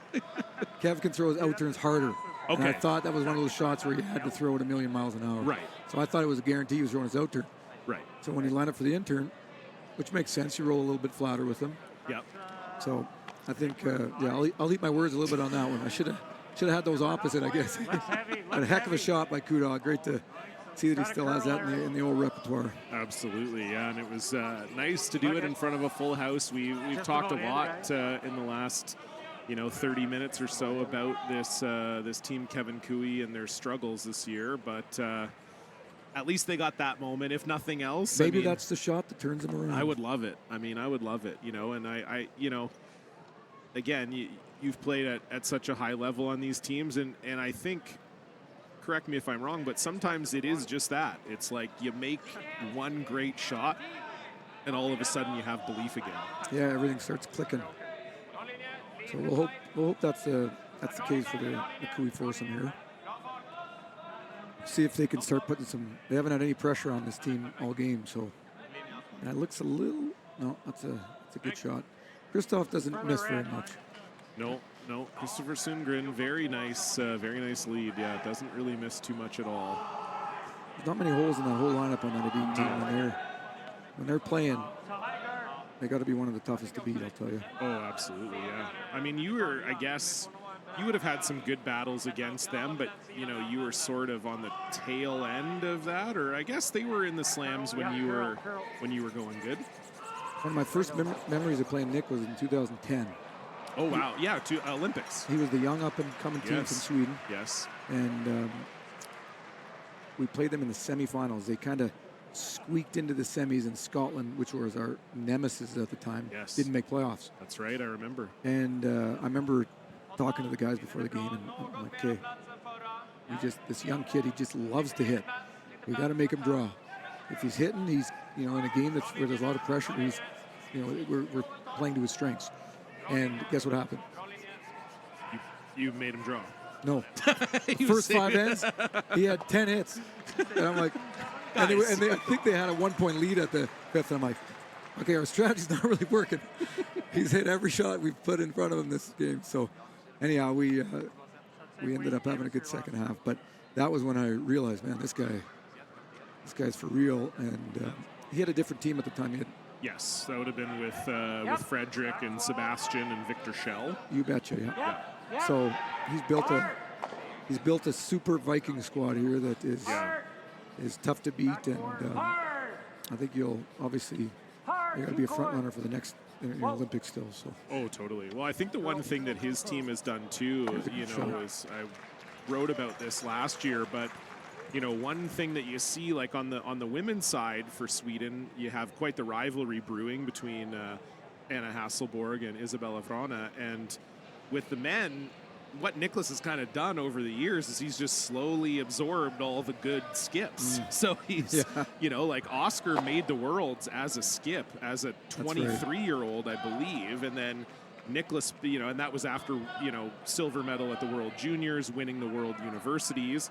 Then Rasmus, silver medal also at the World Juniors. Then they pick him up to play second. And so all of a sudden, where there might have been a rival, he's just picking up all the best players over the years, and it's not a bad idea. No, it's it's a pretty good strategy for sure. And to get back to that Olympics, I can imagine for you too that's sort of a classic battle, right? Especially meeting in a semifinal where it's sort of the young guys, not a lot of pressure. They probably know that they're going to get back there. They're going to have more chances. You guys don't necessarily know that. Kevin's getting a little bit older. Olympics on home soil. Like that must have been a lot to navigate. Well, and that game is one of the most... There's 2 games in curling that I would say that most pressure than any other game, and it's the Olympic trials final. Because if you lose, too bad. You're really like in a 2-month depression. Yep. I've been there. Yep. And then and then the other one is the Olympic semi, when you're representing Canada at curling. Because if you lose that game, then you have to try to get up for the bronze medal game, and the whole country's already complaining about you. Yeah, right. And yeah. if you're already a failure before you even play that game, even if you win that game, right? Yeah. So that one, so we were feeling a bit of heat going into that game, and these young guys were giving us everything we could handle. And but that was a testament to our 4-2, is that we didn't fold the old tent. No, totally. And those were 4 guys that we didn't fold our tent very often. No, definitely not. When you when you talk about the depression after losing the trials final, which you did in 13 going into the 14 Olympics, like, are you recovered by the Olympics? Did you watch any of the Olympics, or does it sting too much still? You don't. No, I was on a beach in Mexico. Yeah, I didn't want to watch. I watched other, I came around to it, and I did. Obviously, I'm Canadian, and I always cheer for Canada. But it was hard. It's the same when you lose a Brier final. That's usually when you go to Mexico and hang out on the beach during the Worlds. Right. Because that's not the Worlds you're super pumped on watching every detail of it. So. No, fair. It would suck to lose the whole Olympics. I feel like I would be... I could understand not wanting to watch curling, but I could also understand not wanting to watch any of the Olympics. And it would suck to, I guess I just can't bring myself to watch some of the great, the hockey, the skiing, whatever else. But I get it, though. I get it for sure. That was, that was quite the story in 13 as well. So, again, this is Nicholas Edin applying all the pressure here. John, Team Cooey kind of chasing here. I don't know. Don't know what their plan is to get those 2 Edin stones off the forefoot, but they're going to have to do something quickly here, I think. Just making her work here. Not bad. Yeah, still Edin line 2. I was going to say, your pronunciation of these Swedish names really improved. Have you been practicing your Swedish lately? I'm practicing. Yeah, well, I spent the whole day with Isabella Rana at the mall. I was queuing that one up for you. Yeah, thank you, my friend. Thank you. Yes, you can check it out on Grand Slam of Curling's YouTube. I spent a great afternoon with Team Isabella Vrona. There you go. And yeah, it was a really good time. Well, so what happened, John, was, you know, I was hanging out with them at the mall. And they give me a Swedish pronunciation lesson and how to say their names. And then I called their game that afternoon, right after we went to the mall. And Isabella told me, she said, you know what, if you just say Rana, that's not how you say it, but whatever. That's how English speakers say it. I'm used to it. I don't really care. So I pronounced it properly once, and then I just went back to saying Rana because it's easier. And then how are you supposed to say it? Vrana? It's like, no, so it's got like a O sound at the end, so it's like Vrono. Vrono? Yeah, that's pretty good, I think. All right. Yeah. Isabella Vrono. Okay, we'll keep working on that. Yes, exactly. So I saw them last night here at the Silent Ice Center here in Nisku, and they said, well, you know, what the hell? Why'd you stop? You said it right once, then you gave up. What's going on? So I'm making a concerted effort. I'm gonna try to get my shit together, John, basically. Hey, that's impressive, man. That's hard to say. I'm trying, yeah.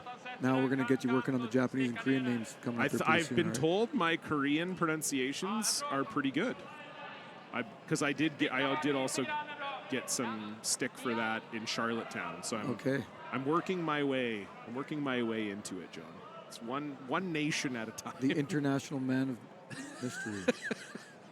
Except I'm not very mysterious at all. I'm in doing all these features and I talk for a living. So unfortunately, I'm not that mysterious. Something I need to work on for sure. So a little hit and roll here, hit and roll frozen? Seems like that's the plan, yep. Or even the nose, I guess. Eh? Yeah, that's pretty good.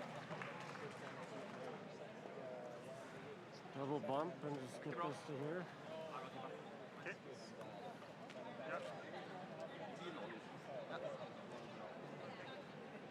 Try and line these up. Probably what, back line? At least? Yeah, the degree of difficulty on these Kui shots have been extremely high this game. Rock. I'm not sure if their team has missed many shots at all. No, they really haven't. And it was the same thing that happened with Team Guju when Kui was playing them. You know, Kui wasn't playing spectacularly well, but it was also that Team Guju was making everything, and that's you know, that's a tough spot to be in. I'm sure we've both been in that situation before where you go, God, we can't catch a break on either side of the sheet right now. I think that's max. Probably not, eh? Okay. I want to be like... I think he's trying a double tap here, it looks like. Probably you want it to look like hack coming out of my hand.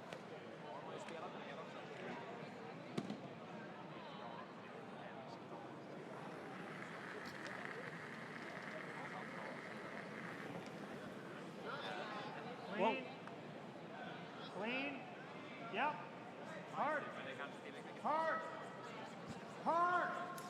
So it looks like it won a dead nose here with about back 12. It's just going to overcook a little bit for him. Yeah, that's, I would say not ideal, John. Nope. We might be answering that trivia question pretty soon here. That's very possible. Well, I must have thrown it close, and then he said clean 3 times.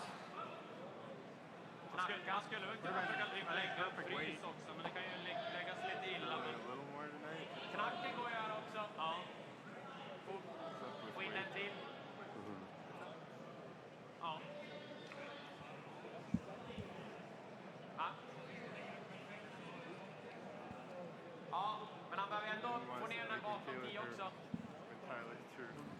Eller den som Niklas sa, gör vi där, han gör vicken, spelar vi skjutningen då mot med 2, det lär vi göra va? Ja, den blir ju mot. Ja, skulle vi råka ta en halvträff och rulla av så då kan de med 3. Yeah, it's funny, like he throws the cutter, but he doesn't throw it. So what do you think here, John? What's, I mean, Nicholas Edin taking a lot of time, I guess, just to decide how bad they want to hurt Kev here.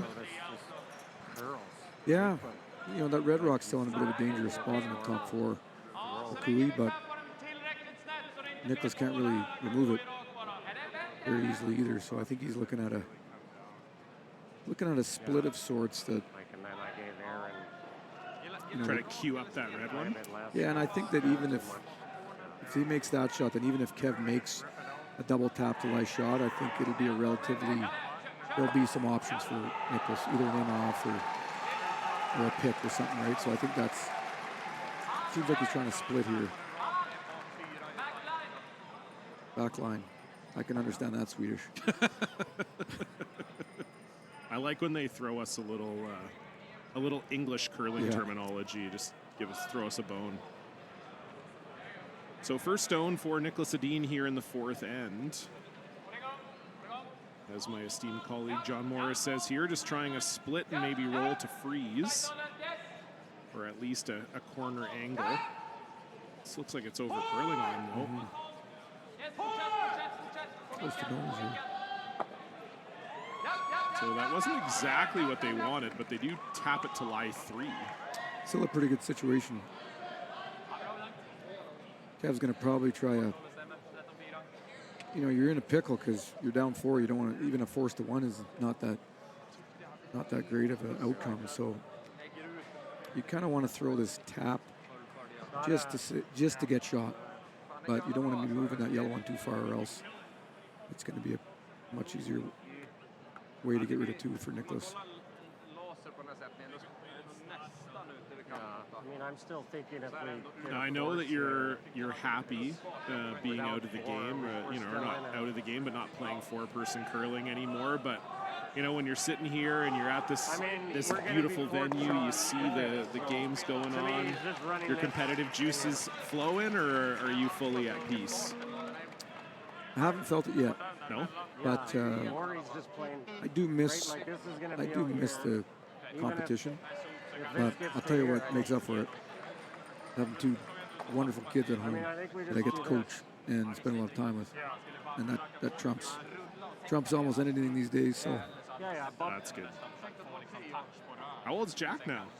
Jack's 6. He just started curling this year for the first time ever.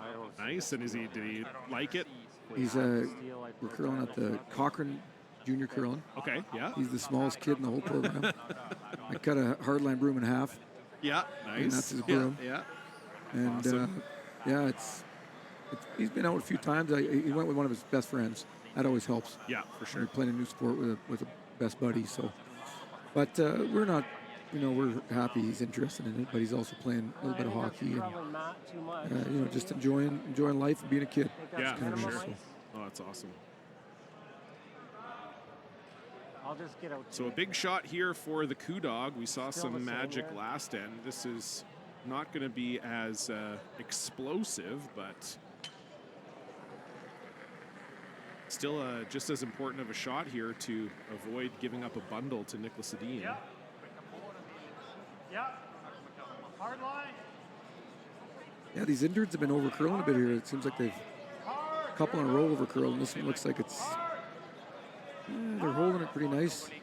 Yeah, you got to just tap this to shot. It is curling. You want to hold the line.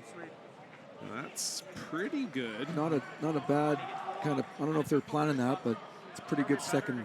Yeah, I think they were trying to angle it in for shot, or at least that's what I assume. But it's Nicholas Edin sitting 1, but it's not an easy path to a 2. I don't think here, John. No, I like our chances of playing the 5th end. Yeah, tell that much. Getting to chat a little longer. Yeah. Let's be honest, that's really what we both care about.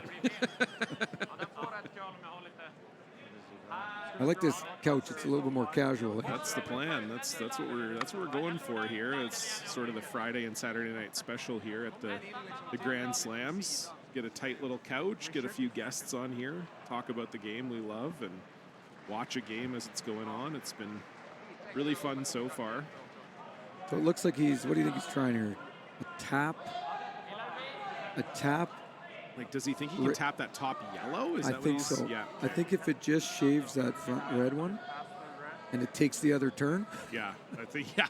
I think he's maybe hoping it's going to curl a little bit after that red stone. This would be cool. It's certainly not easy, but we'll see. Did give it a little extra rotation, looked like, maybe just because this is that curling turn, and also to maybe give the rock he's hitting a little more curl. It's certainly not the Edin spinner, but it's got, probably was a good 8 or 9 rotations. This is really close. Now, will it kind of curl past that? What a shot! Wow, unbelievable! Holy smokes. You pretty much had to hit that to a postage stamp, and he did exactly that. Lovely touch from Nicholas Edin. 2 points up on the board. We'll take a 3-minute break, and then we'll be back on the couch with you momentarily. When it comes to the game we love, having the right gear makes all the difference. Gold Line's new curling shoes and brooms are a game changer. The shoes, unbelievably comfortable. And the brooms, lightweight and effective, giving you control on every sweep. When I step onto the ice, I'm not just prepared, I look sharp. Have you seen these shoes? They are a game changer. And the brooms, light as a feather. It's a Gold Line. It's a Gold Line. It's a Gold Line. And is the choice of champions. When you've conquered a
eat locally, enjoy casually.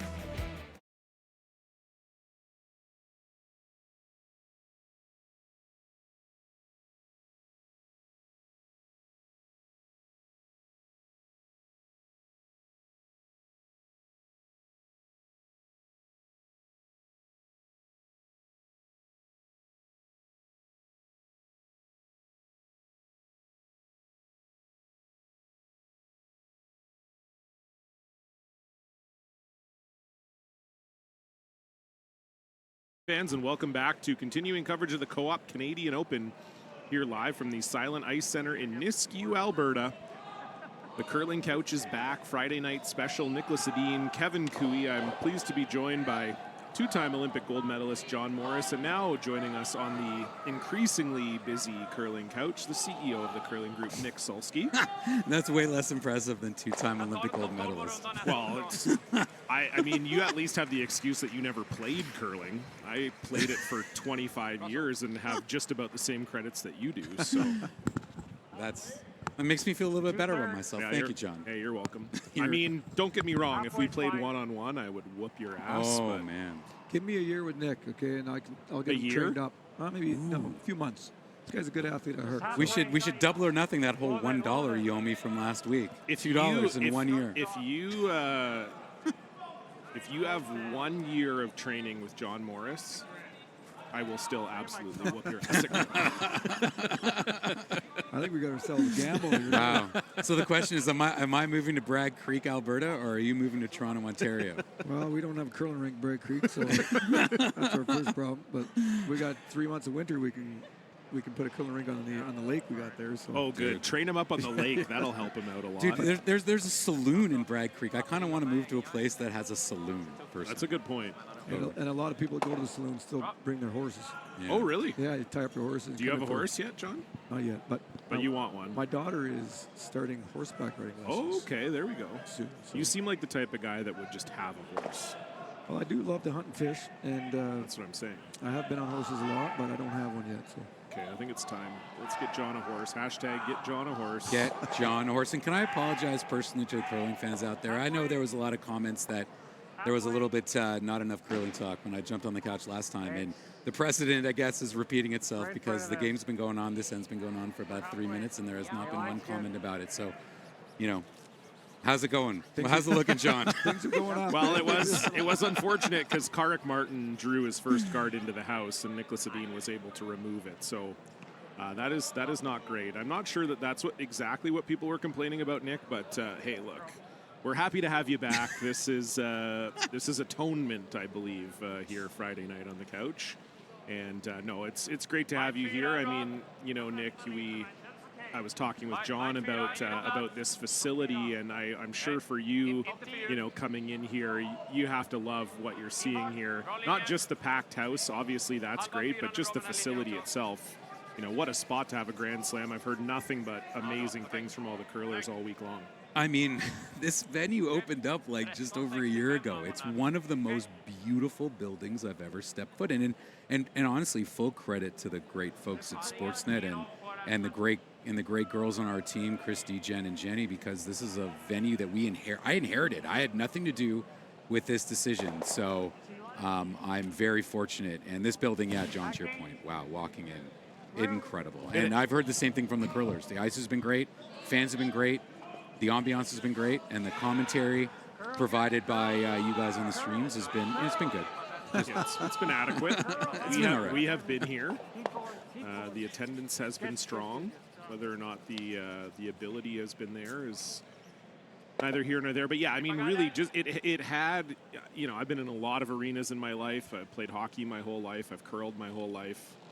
I've been in a lot of arenas, and this is one of the few where you walk in and it does have a wow factor. You walk up the stairs here, you kind of see how it's all laid out, and it really does have a wow factor, and kind of perfect for curling too, really.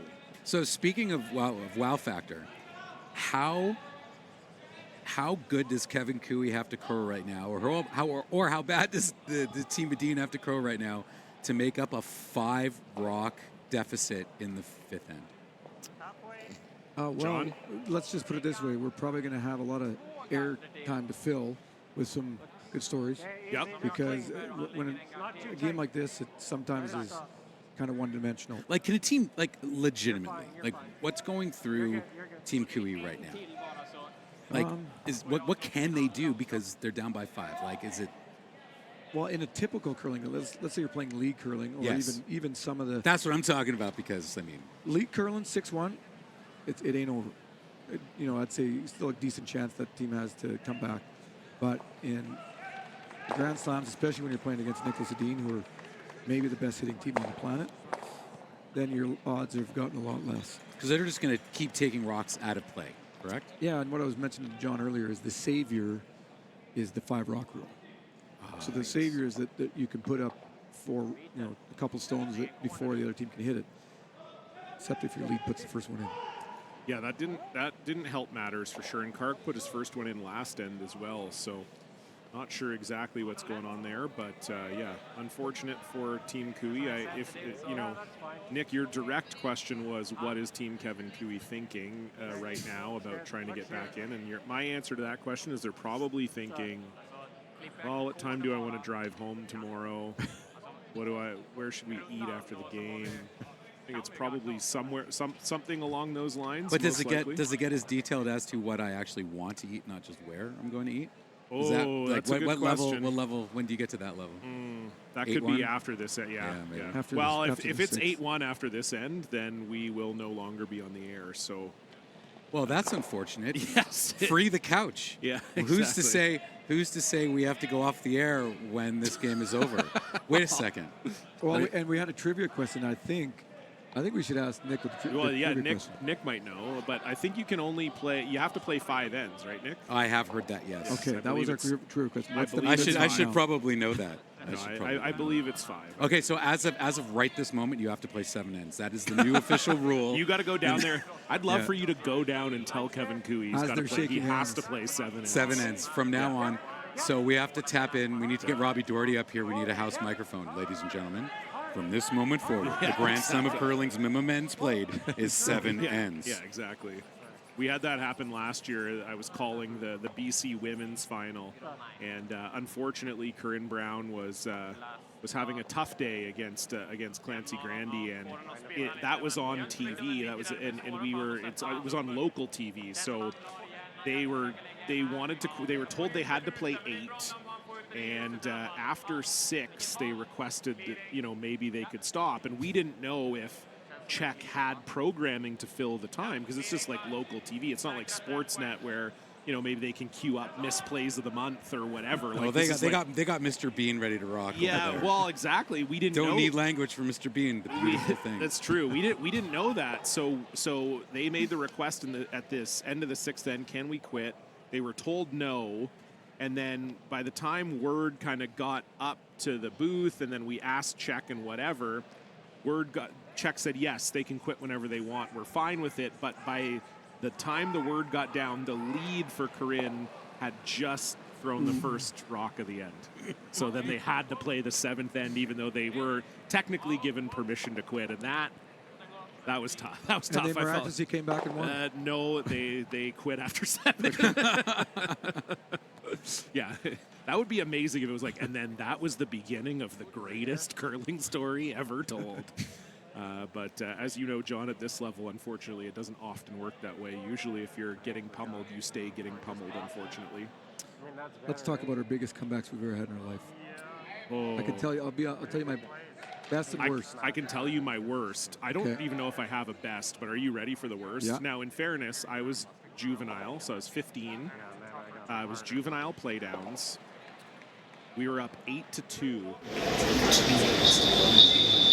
Yeah, and so this is what happened too, because in juvenile, coaches can call timeout. So we were playing. We scored whatever we scored in 6 to make it 8-2. They go to shake our hands, and it was 2 brothers we were playing against. Their dad was the coach.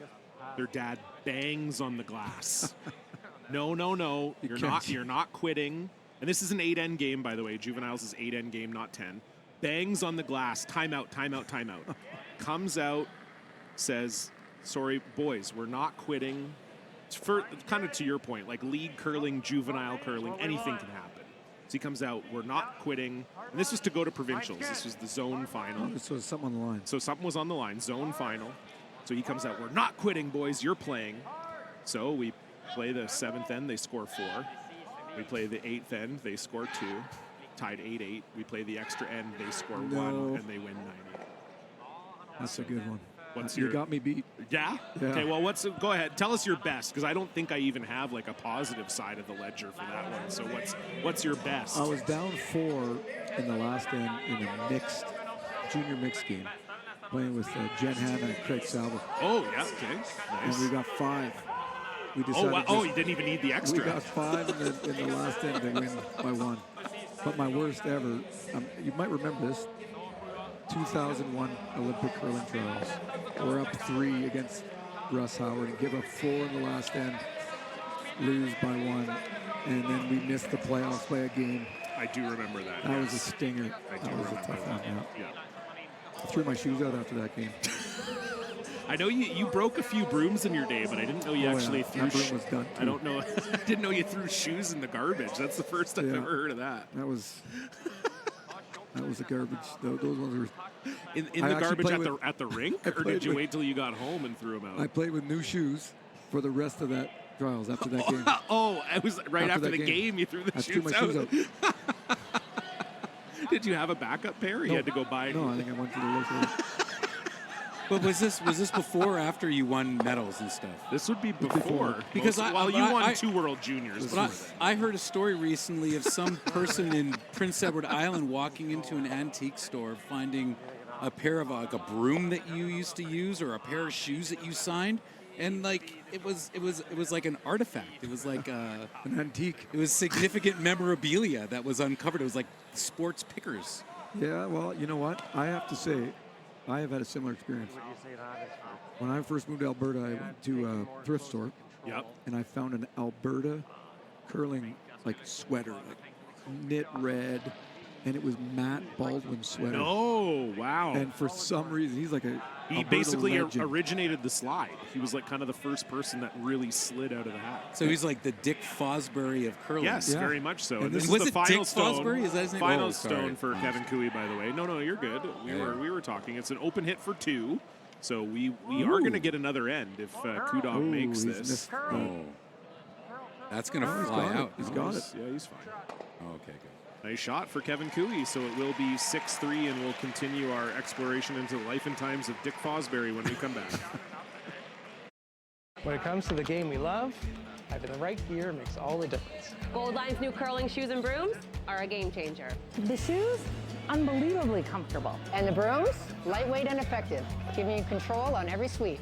When I step onto the ice, I'm not just prepared, I look sharp. Have you seen these shoes? They are a game changer. And the brooms? Light as a feather. It's a Gold Line. It's a Gold Line. It's a Gold Line. And is the choice of champions. Colin, you got a few cookie crumbs there on your beard. What's going on over here? Wow. You told me you wanted to start this end. I didn't think you were going to sell me out like that Dude, when we came back. That's a big bin of cookies.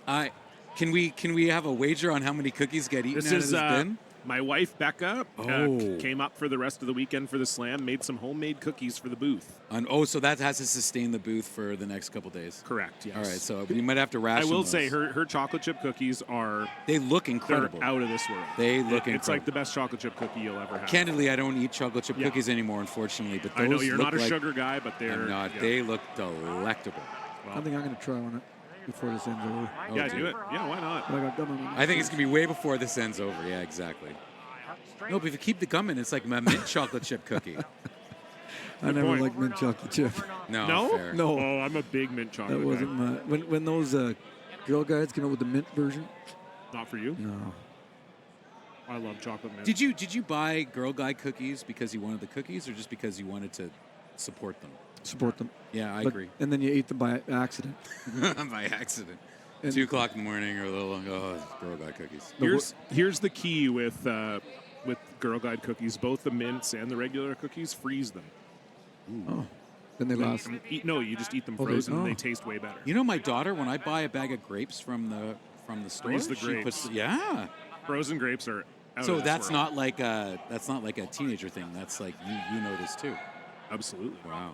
I'm behind. I mean, the I'm not times. like a grape guy overall, but grapes are like one of those things. I go to the store and it seems like a good idea. You see them in the bag, they look really good. You're like, you know what? I'm going to eat some grapes. Then you buy them and you don't eat the grapes. I've You been there. spend $8 and the grapes just sit in Then your they go fridge bad. and then they go bad.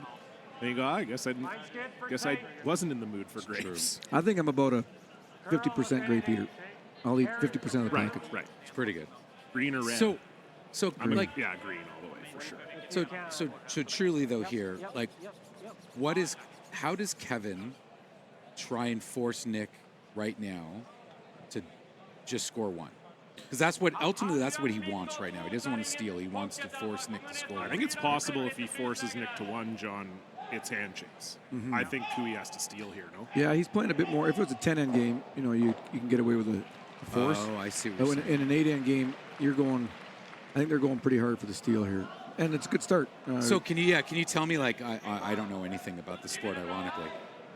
What are they? What Don't do they sell have? yourself short. You're No. learning. The business You're of the sport. learning. No, I'm talking about the actual game. No, I know. You know stuff about the game. I though. do, but I'm Yeah. starting to get very interested in the tactics. Like, where are the ideal places to put rocks to try and force a steal? So those 2 red rocks that you see outside of the house, Yeah. the goal is to get them as far apart as possible on that center So it line. makes the run back hard. Makes the double run back. Double run back. Because what's going to kill your end is a double run back. Yeah. And those are 2 hard shots to get them just over that hog line. and just before the house. So that's not easy. So I was watching Tyler Tardy on Instagram doing like double run backs and triple run backs and stuff like that. Is that what curlers are practicing? Because that's a big shot. That's what that's one of his bread and butters is bringing the heat. There you go. So then what's your third shot? If you have those two, like what are they doing now? Now you got to try to make a path to get shot rocks. So they're going to try and get to the pin. They're either going to freeze on this or they're going to tap this. Both are good outcomes. It feels like the freeze is the most impactful and important shot in curling. It depends, because if the freeze is no, but if you had to rank like like if you were like the most impactful, the most powerful shots in curling, is a great freeze just number one? Yeah, it's right up there. That's one of the hardest shots. See, I'm learning a little bit. And it's a good team shot. Like runbacks are usually more made right out of the person's hand, but the freezes is you got to call line. You got to have both sweepers judge it and sweep it perfectly. So it's more of a team shot, which makes it even more impressive when you can make it perfectly. All right, so would they try a double freeze? Like, does that work? Like, what are they trying to do here? Yeah, oh, no, I guess there's not. I guess they cleared that last one. Yeah, but there's still one up top. That's right. That's the one I was talking about. So a freeze or freeze tap. You're getting your lingo down. You're pretty good, Nick. The freeze and that's... Dude, I drove a pickup truck for the first time in my life today. Oh, and wow. Now, You've never driven a pickup truck before? No, I've never driven a pickup. Jews and pickup trucks don't typically go hand in hand, but when you're in Alberta, when you're in Alberta and Rachel Homan asks you to drive her truck to the arena, you say yes. That sounds like a good challenge. Well, that was a pretty cool truck too. I would have. It was a cool truck. I thoroughly enjoyed it. John, we're not my people aren't typically like handy pickup truck type of people. Yeah, no, I mean, I certainly am not going to touch any of that at all. But you can't. It's all good. I'm giving you carte blanche. No, it's Shabbat after all. Well, and you know what? And that's fine. But Nick, I'm curious because we actually before you got on the chat, John told us about this this fateful car ride that you guys shared where you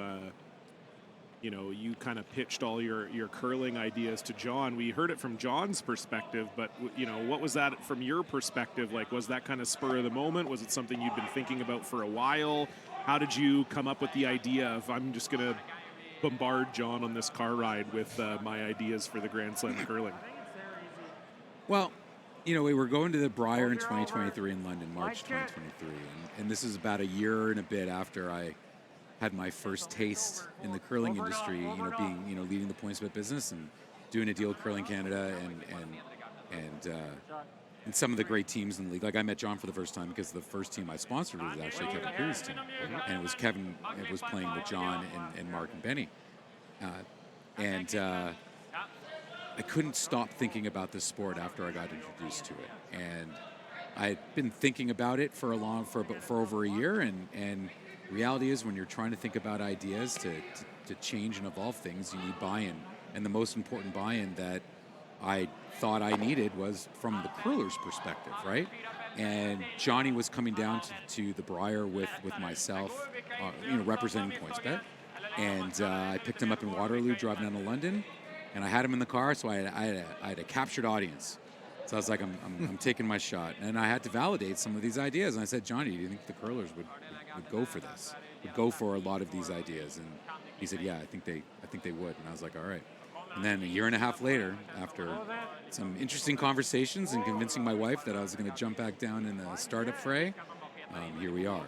So it was an important car ride because sounds like it. Yeah, it was fun. And at the end of the day, I'm a huge lover of the sport, as I think you and a lot of the fans and the other curlers are starting to understand. And at the end of the day, I want to do what's best for the sport, and the thing that's at the spine of the sport are the curlers. And so literally the most important thing to me is that some of the ideas, some of the concepts, some of the things we want to do to change and grow and evolve the sport, they're bought into. Because nothing exists here without the athletes, you know what I mean? I can stand here and swear and throw fucking F-bombs all over the place. That's not going to make people buy more tickets and watch the sport. Curlers. And I want the curlers to feel comfortable. I want the curlers to have fun. And there you go. And it's my job. And here we are on the couch, the three musketeers. Wow. How many more can we fit on this couch? Well, we had 4 on a similar-sized couch in Yeah, but that's like Charlottetown, Ryan Fry was part of that. He's like a mini person. Well, the thing is, you can have people sitting behind the couch. Well, Ryan horizontally is not as small as he is vertically.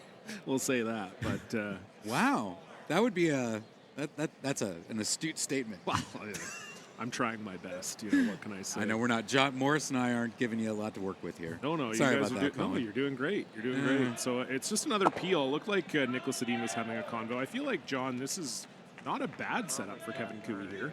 No, those 2 red ones, even with no guard in place, would be hard to remove. So this is where you want to make a move, though, if you're Kev. Because so where's the perfect spot for Kevin right now? Well, he's in a bit of a pickle because he's right now. You can't be hard to get rid of those reds, but yellow is 1-2 shot. Yeah. So you want to be able to try to get shot rock by your next shot without making your red ones easy to remove. So he's going to try a back ring tap here likely, and it's more of a setup. He likely won't be shot rock here, but this is all about trying to set up getting shot rock on his next one and having it somewhat difficult to remove. I don't love his chances, but it's not looking too bad for him. Back ring tap. Yeah. That would be a good curling cover band name. Back ring tap. It's not bad. Yeah, covering the one song ever written about curling. Sliver low. What was that one? That's fair. The curling song by Bowser in Blue. Okay. It was like Bowser in Blue. Yeah, it was like a musical comedy song. Dude, from Quebec. Well, man. there's also, I shouldn't say it, it's not the only one. The Weaker Thens did one have from But did you, Tournament of Hearts. Are you aware of the movie The Roaring Game that has been produced that's coming out? No. Dude, Mickey Rourke, Rob Gronkowski, Vanessa Angel, William Forsythe. The Roaring Game. Curling movie. Come Really? on. I swear to goodness. Gronk's in it? Gronk is in it. We got to get Gronk down to Nashville then. Dude. Let's get Gronk down to Nashville. Well, what's happening in Nashville, Johnny Morris? Are you spilling the beans on something live right now? He told me he wasn't going to divulge anything, but now that you're here, I guess he's taking more liberties with secrets. We may or may not have an event going on in Nashville. There may or may not be a number of things we're planning, which was why when John asked me the question about the car ride, if you rewind and listen, I didn't actually say anything. I didn't acknowledge any of the things that I asked you of whether or not the curlers would support it. So I'm a man of mystery. The crypticness is one continuing. of us has to be. I said to John earlier, I'm not very mysterious, but he's got some good. He's good with languages. He's a good linguistic. Dude, you have a lovely partner who makes incredible chocolate chip cookies. That's right. You don't need to be mysterious when you come packing heat like that. Just drove up here from Calgary for the weekend. I think, she definitely had a little bit of FOMO in Charlottetown when I was telling her how good of a time I was having. So with this only being a couple hours up the road for us in Calgary, she said, I'm coming to Nisku. She's also angling to maybe come to the Players too, because she's from Toronto, so do you her family's out there. Can you text her and invite her to come join us on the couch? She would absolutely not want to join us. Oh, come on. All right, I wouldn't do that to her. All right, she's banned from future Grand Slam curling events. Once you say no to the couch. Yeah, exactly. That's going to be a tough conversation I'm going to have with her tonight. I work in simple lines. Yeah. All three going? Oh. You got 2 go. Oh, only 1. Yeah, that was going to go anyway. So, yeah, that's. I think they probably thought, John, they were going to get at least 2 of those reds. Well, if Nicholas could throw more than board weight, let it have a chance. It is interesting because we have seen these rocks have been a little deader than we're used to seeing with slam rocks. So it's interesting. Obviously, they could hit the yellow one and force to 1, but we said they probably need to steal here. But why would they be dead rocks? It's the same rocks for every event. So how does that happen? Like humidity and rocks temperature? are made just little nuances in rocks. Sometimes you get to events and rocks are flying out of there. And it's these are the same rocks we bring to every event, though. It's also a combination of the rocks and the ice. Yeah. So and they both can create more of a livelier reaction or not. So I don't. They seem like they're pretty normal. They're rocks. they're pretty good. I think we have seen slam rocks in the past be very jumpy, and those we've seen here that they're probably not. Though we did hear from Mark Shurik earlier this week, we are getting the inside scoop that he feels like the rocks are coming into their own. They're just starting to. Whatever really Mark Shurik says, I believe. That's right. He is an absolute He's like a legend and a beauty. He's a beauty legend. He's a guru. He's the ice. The ice guru. He is like Yoda of curling, kind of. Like it just seems to he's zen. Oh yeah. And things just happen. No, he's been to enough events that I don't think too much phases him anymore. No, I wouldn't think so. So here we are. They're showing us again as the Team Cooey takes a timeout out on the ice. And I guess, John, really they're trying to figure out how they're going to get a steal here. It's not really a great steal situation. No, you can obviously hit that other one if the game script was a little bit different. I think that would be a play. But because you almost need the steal, then you got to throw one. You got to throw one. Top. Full 12. Fully covering that rock, and he'll have either a tough draw the button or he'll have a double. But with the jam possibilities, he's probably going to try that draw. Yeah, Coach Mike Libis out here for the timeout. From Okotoks, Alberta. That's right. Manager and ice maker at the Okotoks Curling Club. Great facility. And if he does and he makes it, we can play. Freeze? Like tell me as a novice, like the magic freeze. Like if he freezes right on his rock, like right at the button, if it's a freeze, like how does Nick get rid of both of them with only? Oh, he wants to steal. He might just draw the button. Because then Nick could probably just knock him out and grab one. Yeah, I mean the thing with freezing too is that really with how much weight Nick Edin can throw, there's almost no perfect freeze where he wouldn't be able to get both of them at least moving, if not out of the rings. And it's also a really tough shot. Like if Kevin Cooey is off the center of that red stone on either side, even just a little bit, it's 2 for Nicholas. Got it. So that's why. That was a very good explanation that even I understood. Well, I've been playing this game for a long time and talking about it, starting to get to talking about it even longer. So does that make you sad? No, I love talking about it. I love talking about the game. I'm way better at talking about it than I ever was at playing it. Well, you are very good at talking. You were in a bad lead, Colin. No, I Come know. on. We played in the provincial final against them. We did. Did you? Yep. That's awesome. What was the score in the provincial final? Tell me it was like 9-2. A lot to a little. Okay. I think it was like 7-4. Calm down. The only thing I remember, I remember a few things about that game actually, but Jim made an unbelievable run back double in 6 that if he doesn't make, we're getting 3. And it was tied. It was 2-2 at that time. And then unfortunately Jim made that, and then we had a rock pick, and you guys stole 2, and then that was kind of Jim was, after that. When it came to provincials, he was hard to find someone better in BC than Jim Cotter. That seems like a pretty good shot. That was a good shot. That was a good shot. Exactly where he wanted it. Yeah. Good for Kevin. Yeah, I mean, I've said this before, but I went to 11 BC provincials and Jim won 9 of them. So, so that's it's tough. But yeah, I mean, John, I don't want to tell tales out of school here, but there were some conversations after that provincials of you maybe bringing me to St. John's as your 5th. Didn't end up panning out, but I took that. I think I was lobbying for you. I took that as a sign that you did have some respect for my game at that time. I just thought you were funny. Like I want to play. I want to hang. It's not about how good you are. It's about how much fun we're gonna have. It's because playing cards after. I was gonna say it's because I was telling you all throughout the final how much I love playing euchre and other assorted card games. Which is still at 0 to. Which is ironic because the comeback story that I was going to tell was about my euchre comeback. Oh, no way. It was that. Were you down 9-0 and you came back 10-9? Down 8-1. But here's a big shot from Nick. Let's see if he can peel this off. Oh, he's going for the draw. He's drawing around. The ice-cold draw.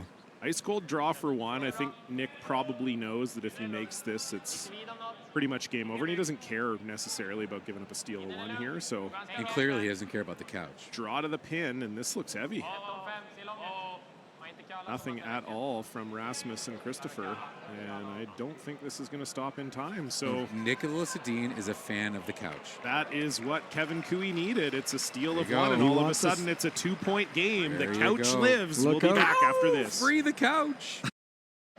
When you've conquered another game, a long day, a job well done, and the final work call, we're your place.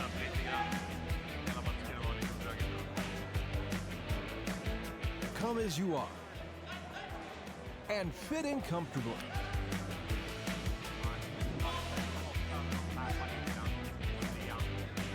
Mr. Mice. Eat locally, enjoy casual.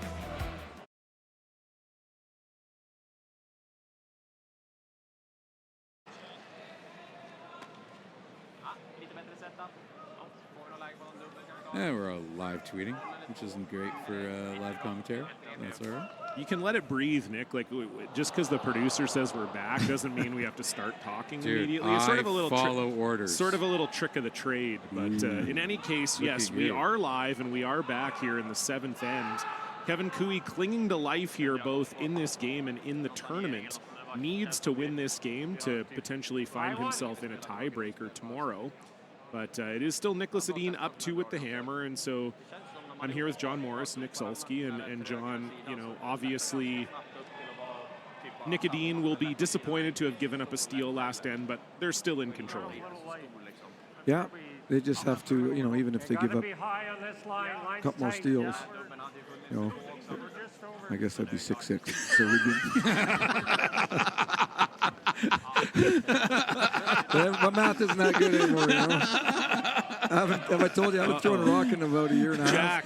Jack, don't ask Dad for help with math homework. That's a note right there.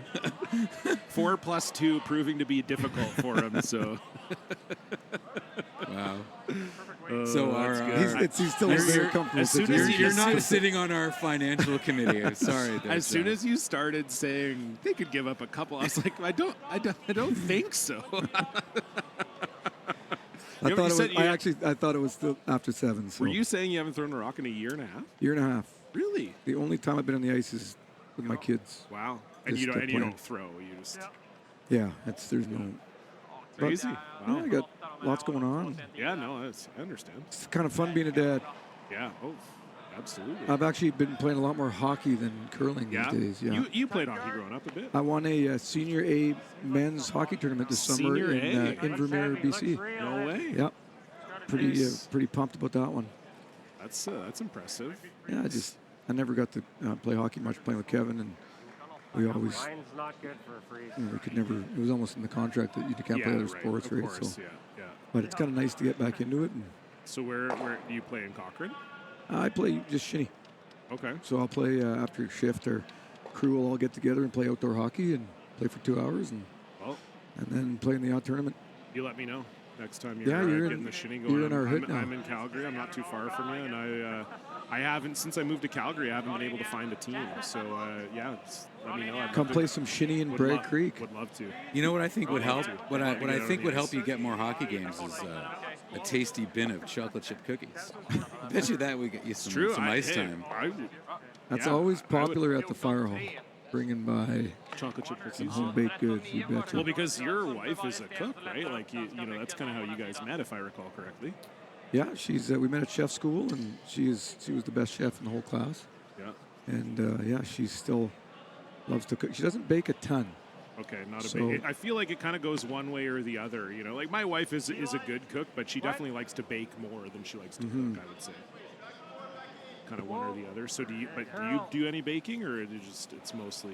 I got a good biscuit recipe my mom sent me about a couple of years ago that I've been making lots. Oh yeah, I love a good biscuit. And I got some Christmas cookies I love to bake for the neighbors. Okay. So. What, like a sugar cookie, gingerbread? I usually do a few. I do haystacks. It's one of my favorites. Oh, I love haystacks. Yeah. And I do this peanut butter cookie that you drizzle this dark chocolate on top. Fantastic as well. It's like I need to be around for Christmas at the Morris residence. No, it's only for the neighbors. You don't. You're I'm basically a neighbor. I'm like 35 minutes down the road from John. I'll see if maybe we'll bring some to St. John's. Oh, baby, that sounds wonderful. I love it. St. John's, Newfoundland. It's the home of the Coyote National coming up in just a few weeks here. It's going to be an absolute blast. I've talked about it earlier on the stream, but I didn't anticipate when I started working for the Grand Slam of Curling that so soon people would be asking me for tickets. But that is the reality in St. John's. The Mary Brown Center completely sold out, and people have been saying, "Hey, can you get me a ticket?" And I've been saying, "Who are you? Who's my number?" Well, that's. Yeah, when you got Brad Gouchot on top of the world and in one of the most fun curling environments in Canada, it's going to be I think that's going to be a recipe for success out there. So, yeah, no question. So good start here for Nicholas Edin. And maybe a little weird that all the play is kind of in the middle here. They maybe would have preferred being it being more to the wings, but yeah, that's looks pretty good for Nicholas Edin so far. I think any score here is good for them. Hey, John. Yeah, I think one. Even if you get one, I guess you're still playing 8. Yeah, but you get 2, it's over. So Kui will be going hard for the 4s isn't the end of the world, because then you got an outside chance at a 3 and then a steal. Yep. But it's looking better than it was after the 4th, that's for sure. Would Kevin rather give up 1 or steal 1 right now?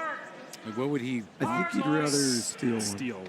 Yeah, right. But marginally more. Yeah. Like it's not a. With the 5 rock rule, it's easier to score 3 than it used to be. With the 4 rock rule, you'd say all day you'd rather steal 1 than be down 3 going into the last end. Yeah. But yeah, certainly with the 5 rock rule, I would say, Nick, that it's, as John suggests, a little closer.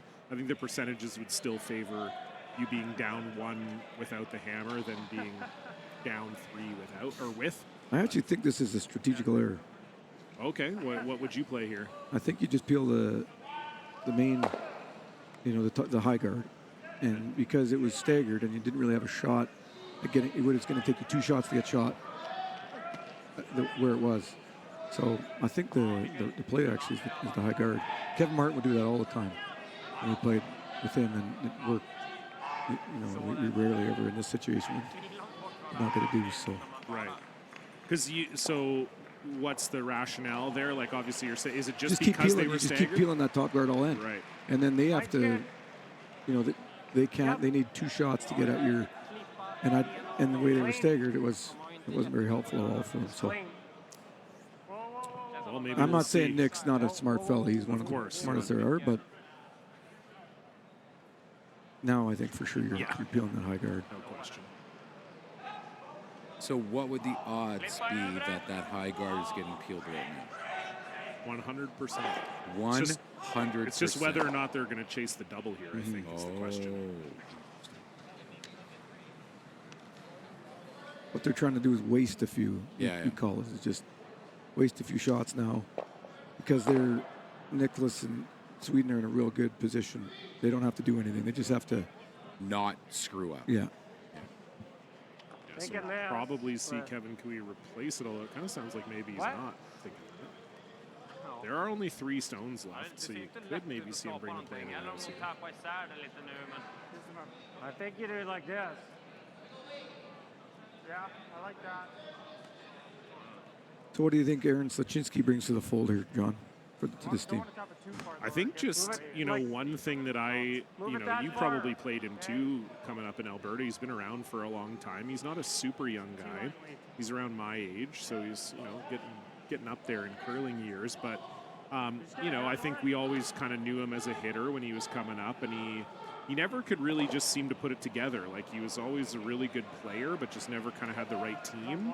And then I thought over the last few years, like, adding Jeremy Hardy to his program, I think was really good. I think Jeremy's a great player. Kerr Drummond, Dylan Webster, also really good players. But and then Kyle Deering this year. But yeah, I think what really impressed me over the last few years with Aaron is he has all the shots. His finesse game is actually a little bit better than I ever thought it was. And then also on top of that, fearless. When he got into the mix, and you probably know this as well as anyone too, it's like, when you're trying to break into the slams and you're trying to break into the upper echelon of teams, it's not just like, we have to get better. It's also a mindset thing. And I feel like that for them, or for Aaron, like, the mindset was always really strong, because he had been on tour for so long and played so many of these top teams, especially being in Alberta. I think that was like a really big thing that I noticed. Even last year, they beat Kui in the 1-2 game, beat him again in the Alberta final, and Aaron didn't seem cowed by the moment at all. So that's what I would say is, has all the shots, good touch player, and fearless, which you have to be when you're playing teams like Nicholas Edin. Yeah, I think you nailed it. And he's really, it's interesting with Aaron. He's gotten better as he's gotten older. Yeah, 100%. How old is he now? About Mid-30s? Yeah, I think he's a little younger than me. So yeah, he's probably mid-30s. Yeah. And he's just in the last few years, he's really come into his own. There's a heck of a shot. Yeah, Oscar Eriksson makes that for fun. Yeah, no, you're absolutely right. And sometimes that is the way it is with curling, right? And I think with Aaron, too, and you probably remember this, he played with his brother a lot when he was growing up. And I think that was maybe never the exact right fit. You know, they just had a little bit of a fiery on-ice relationship. And I think that, you know, once his brother decided to kind of hang him up, it kind of unlocked things for Aaron a little bit. And that's not a criticism. His brother was a really good player also, and they had gone to the Canadian juniors together and everything, and you know they were a good team. But I think you could just sometimes on the ice you could sense things got a little tense with them. I know when we played them, that was always the goal, was to try and get them kind of sniping at each other a little bit. It's got to be hard to play with your sibling. For sure, right? Like I couldn't even imagine playing a sport with my two sisters. Oh. When we were. Yeah, we would have battled out there pretty good. Yeah, exactly, right?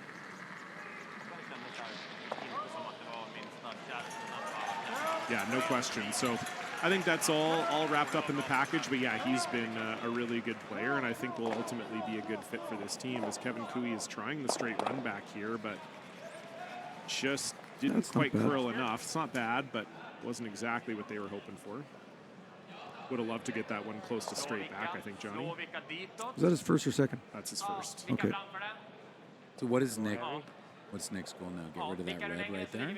Yeah, that red shot is in a real good control spot for Cooey. So if he can remove it and lie two, then he's pretty much. He'll almost be guaranteed to score one, and he'll give Kevin a double back or a freeze or something that is going to be a pretty tough shot. And if Kevin is down by 3, does he shake or does he go for it? If Nick gets 2, it's over. They'll shake. If he gets 1, they'll play. Yep.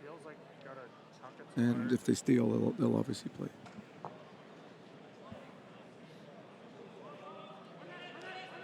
So what you're saying is inviting the Rana girls up here to say hi is not necessarily a bad idea. I want to hear this preview of this karaoke song they've been planning. I want to see a preview. I like that teaser video that they posted today. Incredible. That got me fired up. Everyone who's listening, go to social media and find the Rana video. Well, there's a couple, Nick. There are. Oh, my God. What you guys did at West Edmonton Mall is the greatest 7 minutes in the history of curling content. It was really fun. You broke a lot of records, too. The first interview on a live rotating roller swing. Coaster, wasn't that? Roller she was coaster, on swings. Go-karts. I can't go on rides. I get vertigo. So they wanted to go on those, like, you know, the swings where they elevate you in the air and then spin you around in a circle. I was standing on the ground yelling questions at Isabella every time the swings came around where we passed, and then she was holding a microphone and answering the questions as she was on the ride. And then the 4 of them went on one of the craziest rides I've ever seen. I don't even know how to describe it. Yeah, I've never seen that thing at that mall before. It was wild. And they were smart enough to bring mics, so they were interviewing each other while they were on this insane ride. The greatest. Yeah, it was the greatest. We had a really good time. I mean, I wish that the go-karting results were maybe not. Yeah, what happened there? You came third, eh? Came third. It was tough. Yeah, it was Maria. But after hearing your curling exploits, it feels like you're kind of used to that. Yeah, I'm a born loser. Yeah, some people were born on third base. I was born in the dugout. Hey. So looking for a roll here as Kevin Cooey wants to get just behind that yellow, but he doesn't. And this is going to be an open hit for Nicholas Edin for 2. And that'll be shakes. That will be shakes if he makes it. Yep. Or at least we're assuming so.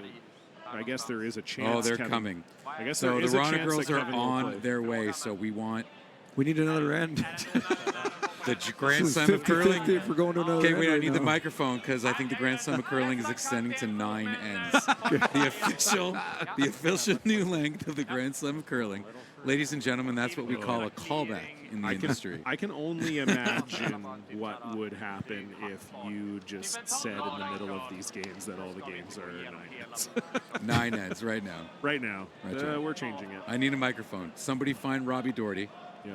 patch me into the microphone. Don't tell Jenny Cram, because she would have to deal with the onslaught. Yeah.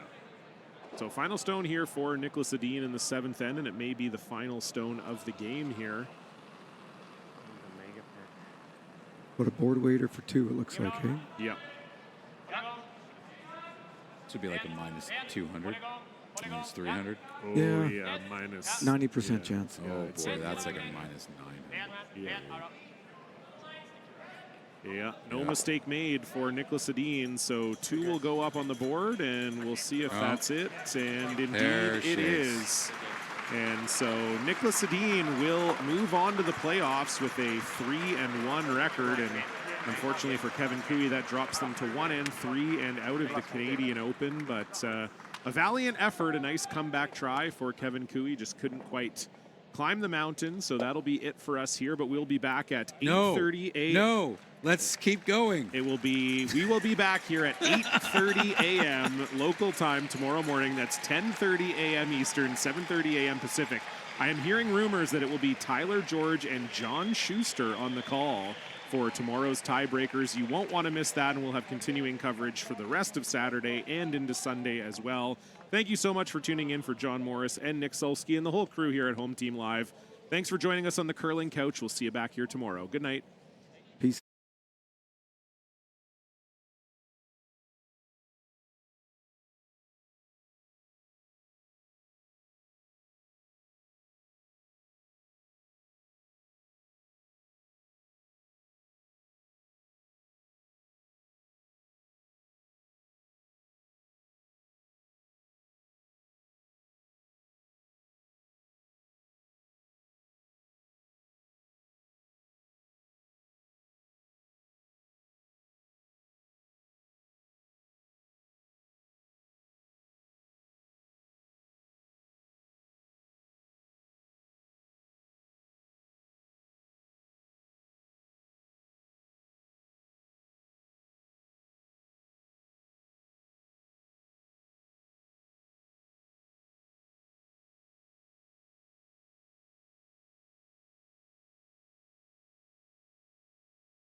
Jeez.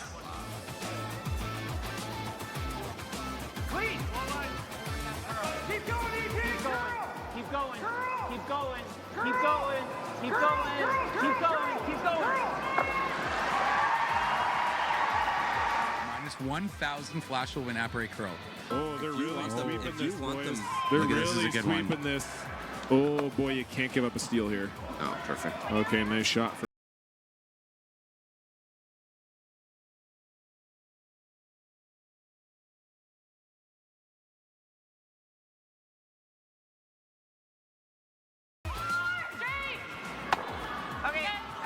But here we go, it's happening. Yeah, draw for the win for Rylan Kleider. Needs a piece of the forefoot.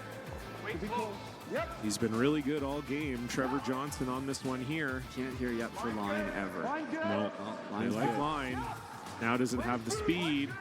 They like the line. Does it have the speed? They're going hard for line. You have to get by this top yellow. Trevor Johnson leaning on it. He's by it. Now does it stop in time? Has to stop in time. What a shot from Rylan Kleider. We thought it was maybe the hardest